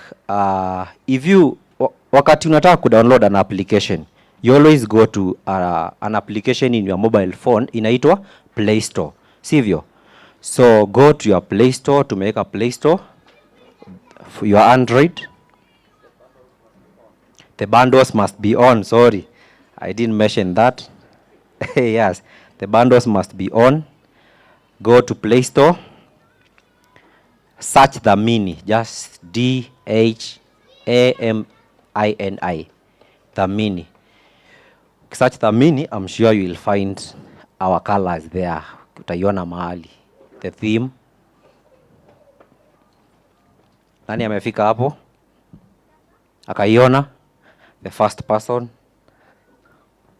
Make sure by the time hii chain ya bundles iishe,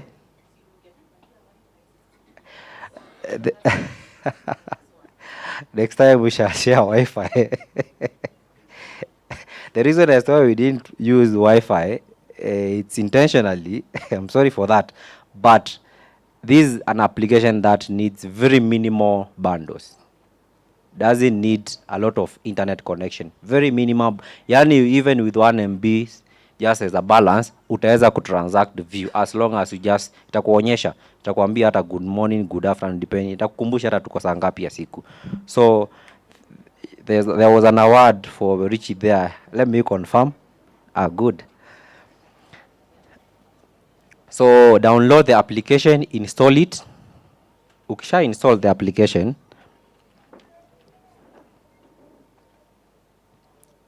it's quite a simple process.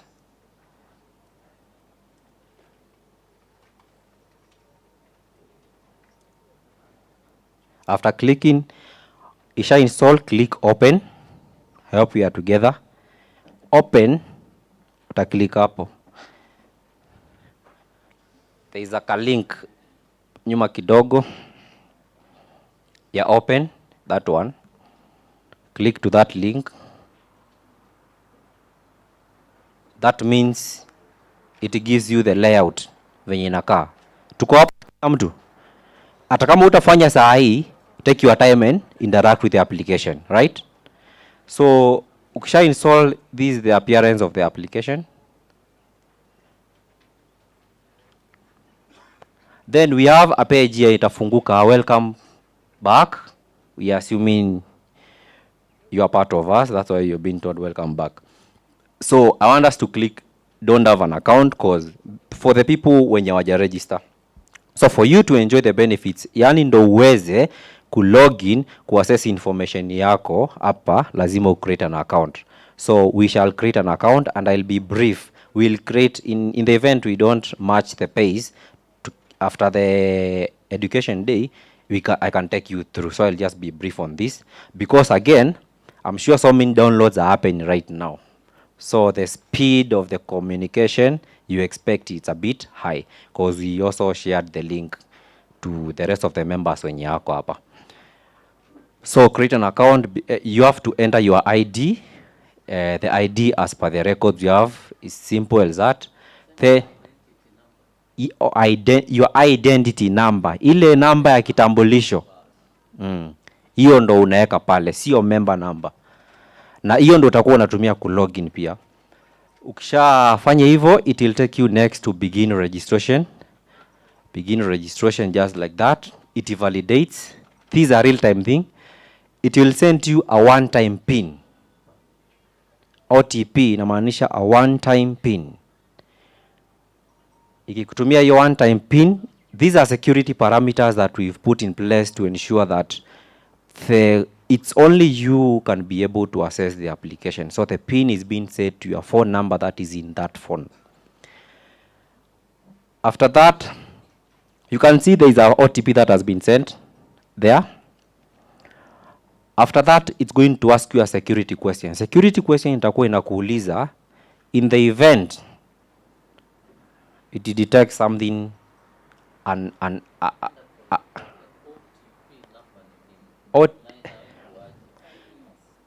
OTP number is a one-time PIN. Na itakuwa inawekwa. Actually, there are two ways of kuipata. Itatumwa kwa message yako. The number that is in your phone. And again, I'm sure umeinteract na simu mahali na kuuliza allow or deny this phone or this application to access messages in your phone. That means you are giving this application, unapea hii application yetu rights to read a message imenye imetuma. Bala wewe uende ukasome kukram 1 2 3 4. Sasa ikusome, ikuwekea pale juu. Hiyo ndo step imefanyika pale. Umeona iliweka automatically. So if you deny it, itabidi uende uread, uitype. If you allow it, itakusomea. So all the times yenye hata umesahau PIN, itakuwa inachukua hiyo message ina read on your behalf. Hayo pia make sense. Although I want to give a disclaimer here in terms of securities, not for our app, don't always allow all the applications to read messages in your phone. We've safeguarded ours, but we don't know the types of other applications to download. This is just for security purposes. When you allow application to read messages in your phone, that means they have a record of that. Kuna swali hadi hapo? Tuko sawa? Ama let me do this, let me finalize, then we're going to have the questions. So after that, ikishaeka hivi, uwezi enter the next step mpaka uweke hiyo. So it's going to ask you security questions. Security questions venye nilikuwa nimeeleza, it's a second option for us. And because this information is going If video maybe it's going far, I will not give so much details on our application. So these are the security questions. What is your child nickname, city, town, where you are born, favorite actor, who is your favorite car model? Just in the event you need more security question, maybe these are not favoring you, you can always request. Inamaanisha hivi, ni gari gani unapenda? Kama wewe unapenda Probox sana, security question yako weka Probox. Kama unapenda Wish, security question yako Wish. Something that, kama wewe unapenda movie, security question weka actor fulani, for example. Kama wewe unakupenda kwenye umezaliwa, the city you are born, security question yako weka just the area, Nakuru, Mombasa, Machakos, Taita, where you are born. Nickname, I'm sure kila mtu hapa they have that reference name, childhood. Ukiwa mdogo, your friends, people around you used to call you. If you still relate to that name, then also use that as your security question. This is privately secured with us. I cannot even see it. Are we together? Then give a question. The answer is what you've selected there. Then kuna kitu tunaitanga case sensitive. If your security question, you've put it on a case sensitive characters. Yani, for instance, my name is Victor. If I use capital V, then my security question will always have the capital V. If ukianza na small v, then we don't recognize that, the records doesn't record. So every time you try to use that security question, you will be logged out. Sawa sawa. It is not complex. Like for instance, in our demo, we have a favorite car as Probox. Then now we proceed to the next level, which is new pin and confirm pin. Pin 1 and pin 2. I'm sure we interact with this platform whereby a pin has to be similar, pin 1 and pin 2. Then after confirming your pin 1 and pin 2, pin is tunajua ni nini? In our pin umeona niyo register. Do you want to register? Inakuuliza unataka ku register. So here you are giving a consent. Sawa. Do you want to register? Click yes. Click yes ni kusema yes. For you to enjoy, lazima tukuwa tumefika hapo. Account has been activated. That means we've recognized you. Then click OK, proceed. After clicking OK, now this returns you to login page. We want now to confirm all the information tumepeana. Is it now authenticated? Yani, do we have now the records? Are you legally owning this application? Can you access any information in our system? So now key in your ID number as indicated. Then key in your PIN. So ID number and PIN. Login. So that is the dashboard of the application. Inakaa hivyo ndani. I'm sure wenye tulikuwa tumedownload. Hapa mnaweza kuwa tujamaliza hiyo process. But the people who had downloaded when we shared must have reached there. So this is the dashboard. This dashboard by the end of the year, itakuwa imefika hadi hapa. This is just the beginning, cause hapa tutakuwa na more options. Maybe loan application, change request management, guarantorship. You can request for a guarantor in the application as long as you know them, and they're also going to accept in their end. Inaeleweka? Ukimpigia simu akubali, si lazima ukuje kwa ofisi ukuje kusaini. Aki-initiate kwa side yake, I guarantee Boniface amount ya 30,000. Lazima Boniface accept kwa application yake. Tuko pamoja hivyo. That means wewe ni kukaa ungoje tupe pesa. So these are, we want to check account balance, loan balance, make payment, mini statement, feedback and profile. These are the first 6 dashboard parameters we've put. Maybe you can You can just play it. So mini statement itakuonyesha the last few transactions you've made, but you can always check the whole statement. Ambapo you have on the far right there is a link, download. This download is going to give you a whole statement. So that one you will test it on your own because it is linked to your statements. So ikidownload inatokea kitu kama hii, depending on your application or your mobile phone. Kuna ile ukidownload PDF, Excel, kuna zile default programs umesema zikuwe zina view. So hiyo ndio itafungua hiyo statement yako. Yani unaweza iona in PDF, ukitaka unaweza whatever format unataka kuona statement yako. So this is just a summary of the last few transactions you made. Again, this application is going to tell you whether you are dormant or active. So kama uliona status is dormant, then do something about it.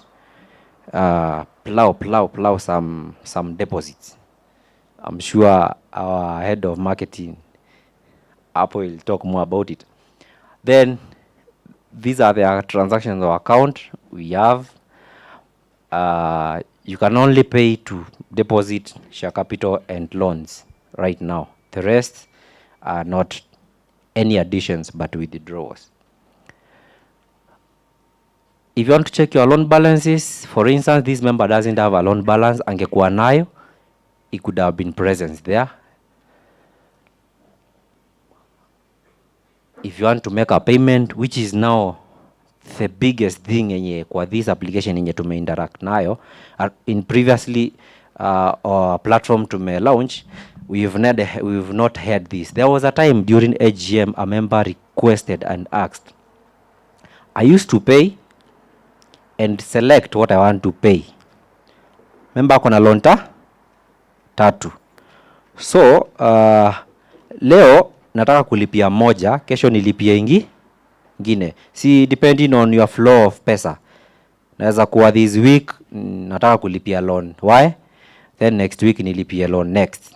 So this means you can select the loan you want to pay and proceed with the payment. So this is it.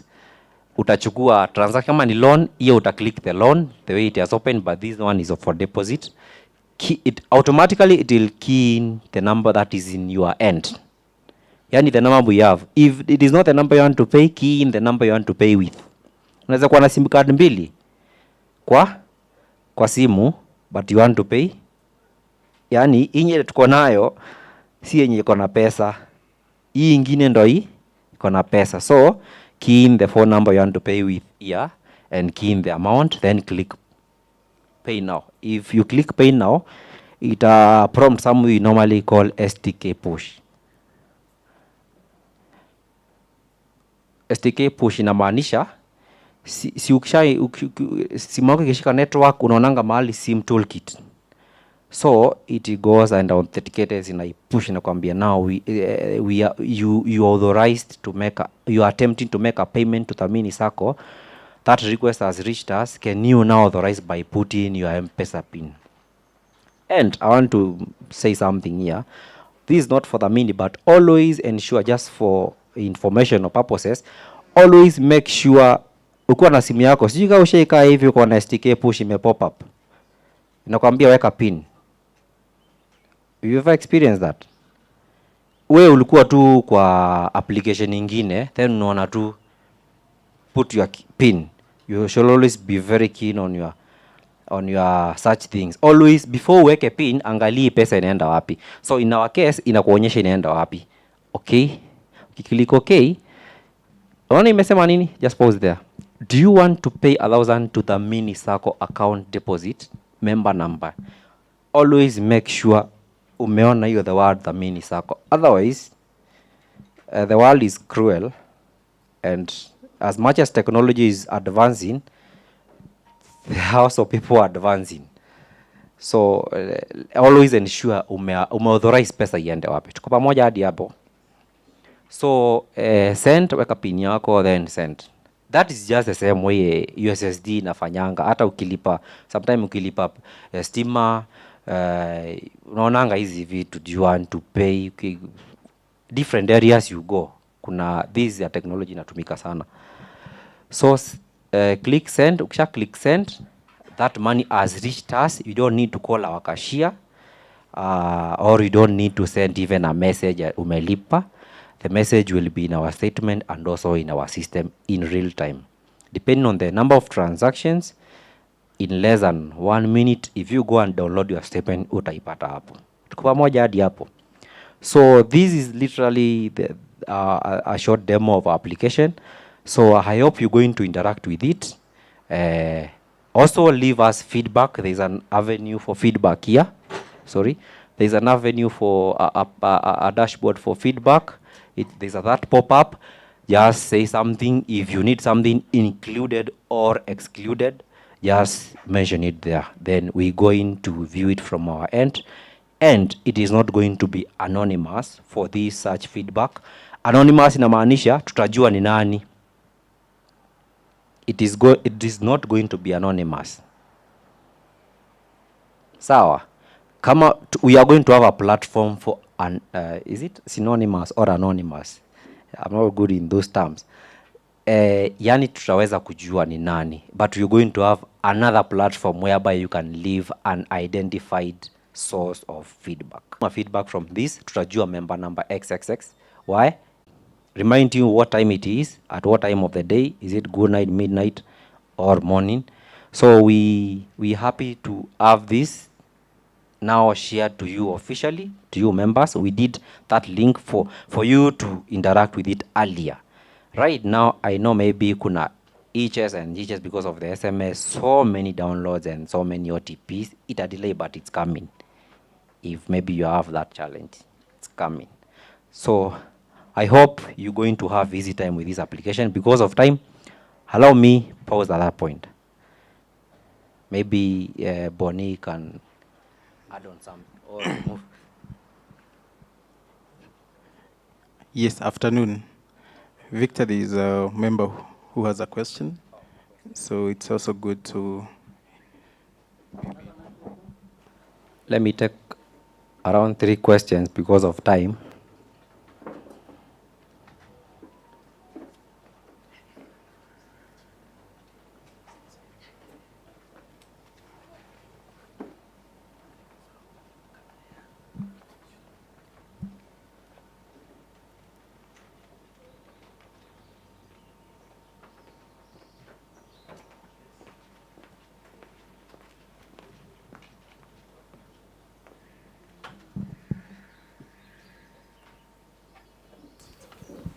Hello.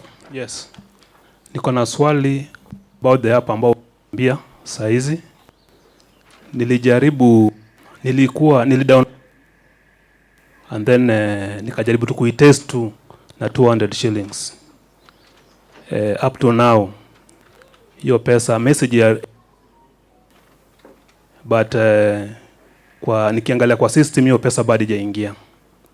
So nini inaweza kuwa imefanyika? The transaction was made on juzi. Ile kumlituma hiyo text. Okay. Yeah. With just the same phone number that we have in the system. Yes. Maybe after this, maybe we confirm from the system about the issue of phone number, because the only challenge that can lead to it is a failed transaction from our end. It is a completion because of the phone number details. So the only technicality that can appear may be a failed transaction from our system, but not in the pay bill. Okay. Yeah. So it will reflect? Definitely it has to reflect as long as you selected the transaction type with a good phone number, but we'll confirm the issue of phone number. Okay. That's why we've left an option for you viewing the details or the data that we have. Because you might pay with a number that maybe from our end, that is not the phone number we have, or even the format of the number. I don't know whether that is making sense. But on my side, on my case, everything just correct. Yes, I use the same number that it is in your system, and also my personal number, the minimum number. Yeah. Allow us to check the unique identifier from your end, then it will be sorted out. Okay. Yeah.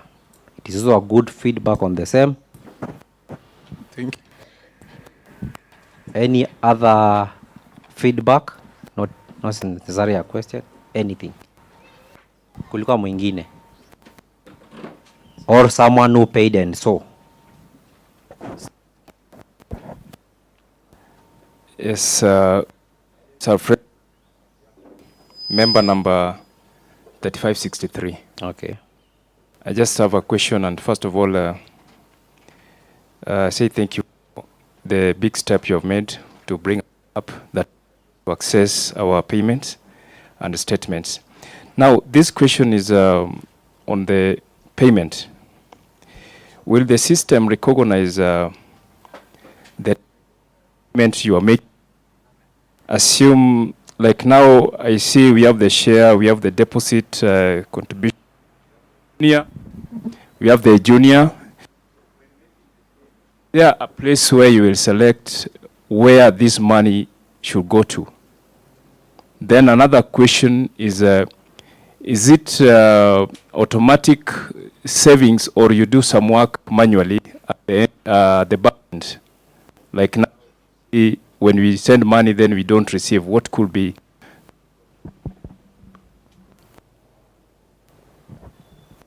Let me answer a question by its answer so that at least it can be comprehensive.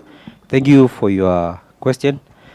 About the mode of or the different transaction types, like I had said, right now we have 3 transaction types that are only active in our system. Like you know, we don't fund anymore junior saving. Sindio? Yani huwezi weka pesa kwa junior saving. This is just to show you kama kuna mtu alikuwa na pesa. Tumeweka hapo ndio iweze kuonyesha kama kuna pesa ilikuwa imebaki kwa junior saving, huwezi ongeza. You can only withdraw that money, but not from the app. However, our minimum deposit share capital is 10,000. I don't know, sauti yangu nikaa imeenda chini kidogo. Our minimum share capital is 10,000. So if you want to top up share capital to anything more than 10,000, you click share capital. Definitely that money will hit share capital. Yani, nikidemonstrate kuna mahali uliona SCH. That is the short code. That's how we recognize that money. So that ukiklik to your share, ukienda make payment and click share capital, it means all that money you've indicated in that selection, it's only reference to share capital. Tuko pamoja? If you click deposit, it's only reference to deposit. In around 2 months, tulituma message ilikuwa inasema hivi, to make payments use ID number. This doesn't disqualify that. It is only an add-on. This is an alternative to that. Ukienda ulipe na pay bill yetu na weke ID number, the system will, it's intelligent enough to allocate. Kama hii loan yako ilikuwa nyuma ama deposit, not deposit, you have 2 loans na hazijalipwa, definitely it allocates based on priority.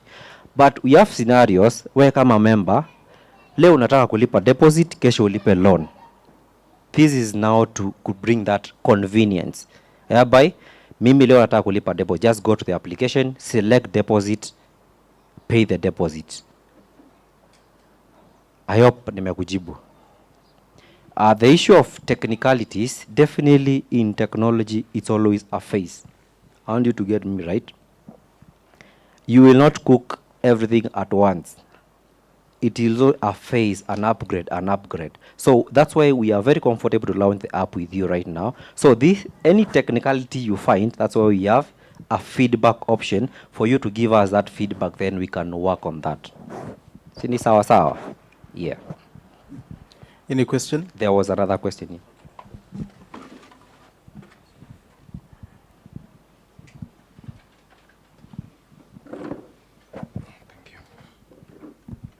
Good afternoon. Good afternoon too. I'm Ben. Yes. Member number 6151. I wanted to ask for maybe some of us who doesn't have the smartphone, and they have been using the Katululu one. Are they going to use the pay bill until further, or what are they going to do? Then number 2, Like in my case, I normally send the share capital with another handset which you don't have the number. Do I need to upload the apps in that phone or in the number you have?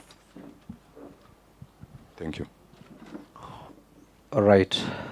Let me answer his question, and because of issue of time, just forward the rest of the question. I'm going to share a link whereby you can leave that any question uko nayo. Also, ukilog in, leave the feedback hapo just because of time. So about Katururu, we're going to launch USSD for the SEM. However, this as a backend USSD. It's only that USSD appearance yake sasa. USSD nile ni *123. So it operates on a similar mechanism. So we're going to solve that for you. However, we still have a product on, not you, but anyone else who would like to have an Android phone or any other phone. We have a product called a loan product into a product loan. You can pay pole pole for that phone. We give you simu, go and nalipa pole pole. So that is sorted. We're going to launch for that, and also you come, we negotiate on a way, just affordable phone, because most of these things will always be done on a smartphone. So with time, let's try to embrace the trends in the global parameter. About the second question, nikumbushe swali yapi? Oh, use the other phone. So okay, it is already in another phone. So you can download that app in that phone, but that time make sure the data we have, update us with the phone number, because it won't recognize anything until you realize the phone number in the system. Yeah, this is just to secure your members. So thank you, Victor, and thank you, members, for the question. Basically, I want to wrap whatever Victor has said. Niseme ya kwamba the application yenye tuko nayo, one, inatupea nafasi ya kufanya mpaka kitu inaitwa data cleanup. Wale watu hawana phone numbers zenye tuko, kama uko na phone numbers zenye hatuna, inakupea option ya kuupdate. Secondly, access to your accounts, all your accounts. Real-time access to all your accounts. This is preparing us for one, the launch of the mobile loan that we are going to launch in the future. So meaning, if you don't have the right data, ni kumaanisha pia we hautapata nini? Hautapata hiyo loan. Si ni ukweli? So it's a step ahead that we've made for us and even for our members to ease access to all your accounts. And also, Victor amesema, this is just but a beginning. Si mmeona hakuna party ya guarantorship. So meaning, as time goes by, we are going to have all those modules for guarantorship, the type of loans that you have, all the accounts and even statements posted to you on real time. Na kila kitu yenye tunasema, si hata kujenga tunaanzanga na jiwe moja. So meaning, in the future, hata sisi tutamaliza nyumba yetu, isn't it? Na hiyo si ni sawa. Si tunaweza pigia hata our board of directors and even wenye walitufanya sisi wenyewe tuende to that step ya kulaunch that mobile application. It's a step ahead, and we appreciate so much our board for giving us that opportunity to give our members kitu inaitwa haki yao. Si ni kweli? Nitawachia hapo, and I hope you members are still recruiting new membership sababu. If you are a member in Dhamini, that means you own what is called a stake. You are a shareholder. Mwisho wale watu tutawachia hii sako ni watoto wetu. So meaning we have, this is a welfare. Dhamini is a welfare. Wacha Dhamini ifanye kitu inaitwa i-trend. Amen. Wacha tufike mahali hatujafika, ndio tuweze na sisi kupata dividends mzuri. Asanteni. I'll hand back to maybe Victor for something. For the sake of our online community, there was a question on the online community. Nimeona tu it has just been posted. Joyce Kibui is requesting to get the difference between share capital and deposits. Can you answer that? Welcome the CEO maybe to answer that. The difference between share capital and deposit. Share capital, mnaona hizi pillars zimesimamisha hii hama. That is what share capital means. And that is why wengi wenu wakati unataka kutoka kwa sako unauliza kwa nini sipati share capital? Si nyumba itaporomoka.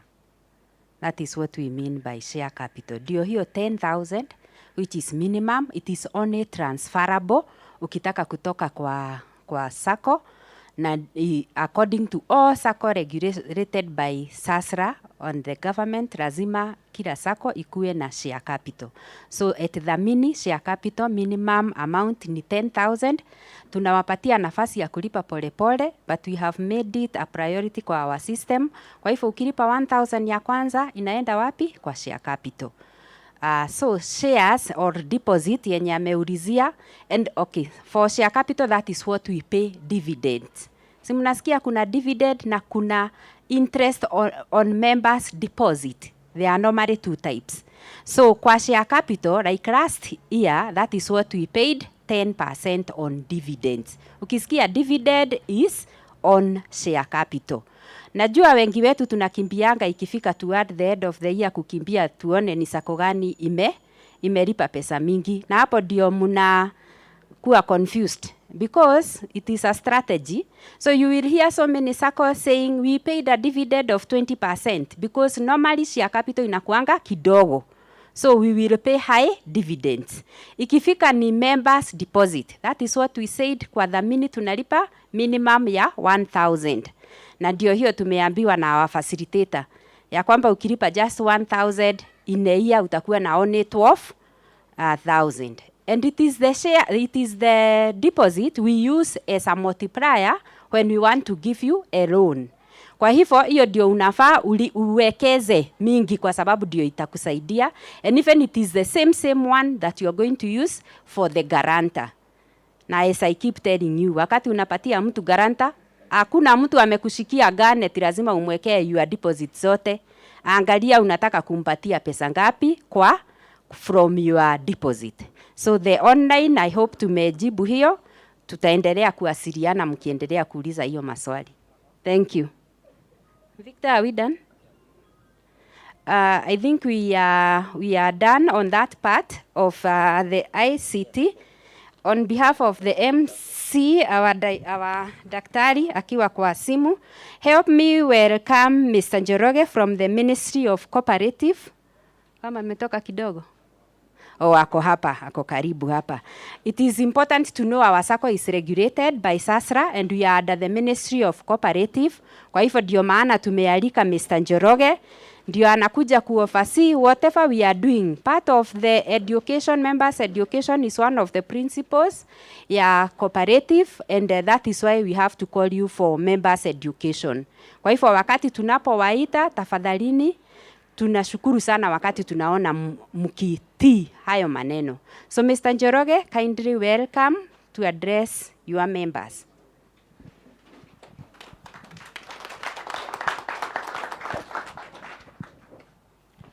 Hamjaboni members.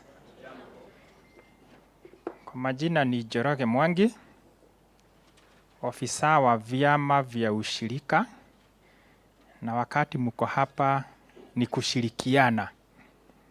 Si munashirikiana vizuri? Because in cooperatives, if you are not a good cooperator, huyo ndiye anazungukaga kitafuta guarantors. Kabla amalize fomu yake guarantors anakaa wiki mzima. Because you are not a good cooperator. But from the government, we are there to ensure that your cooperative society inafuata sheria ambazo zimewekwa. Kwa sababu kama sio sheria, haungekuwa confident na hii society ya Dhamini. Kwa sababu zile sheria zimewekwa na serikali ni za kuhakikisha ya kwamba your finances are very safe. hiyo 1,000 unatoa kila mwisho wa mwezi, 2,000, 3,000. By the minimum monthly contribution ni gapi per month?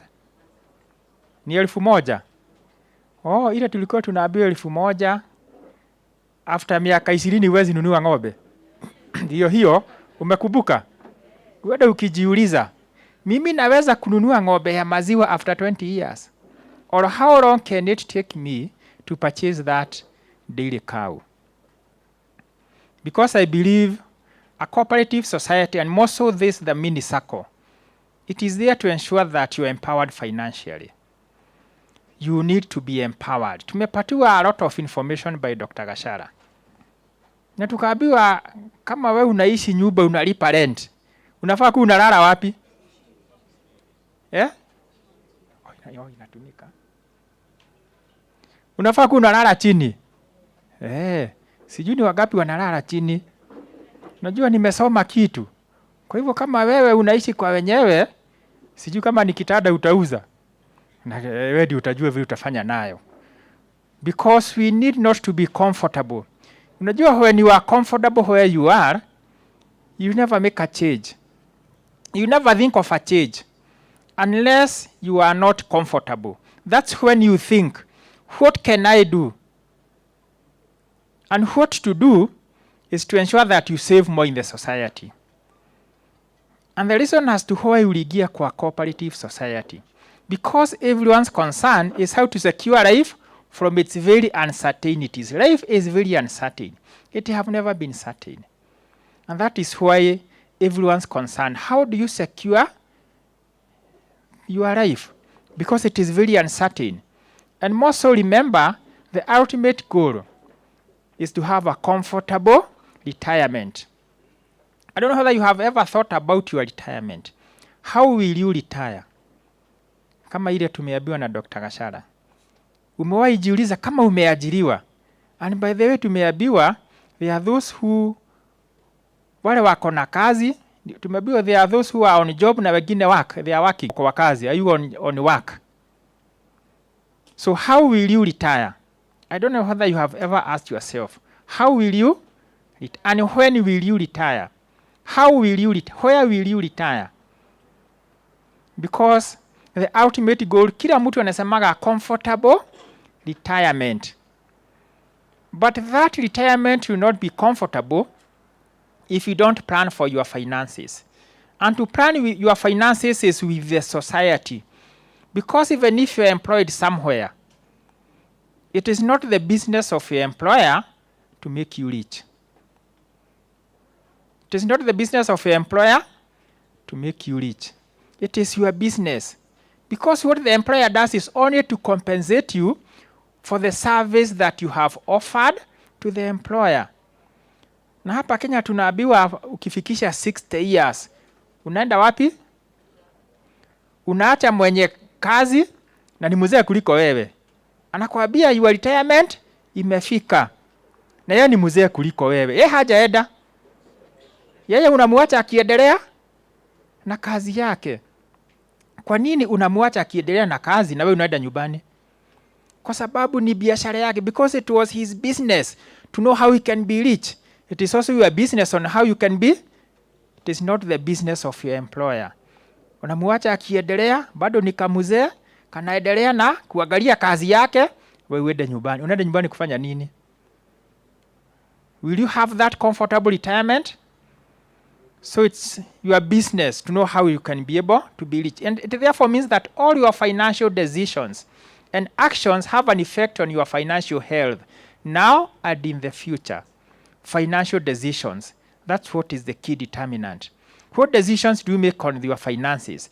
Whatever you earn at the end of the month, what decision do you make on those finances? How much do you save in the society?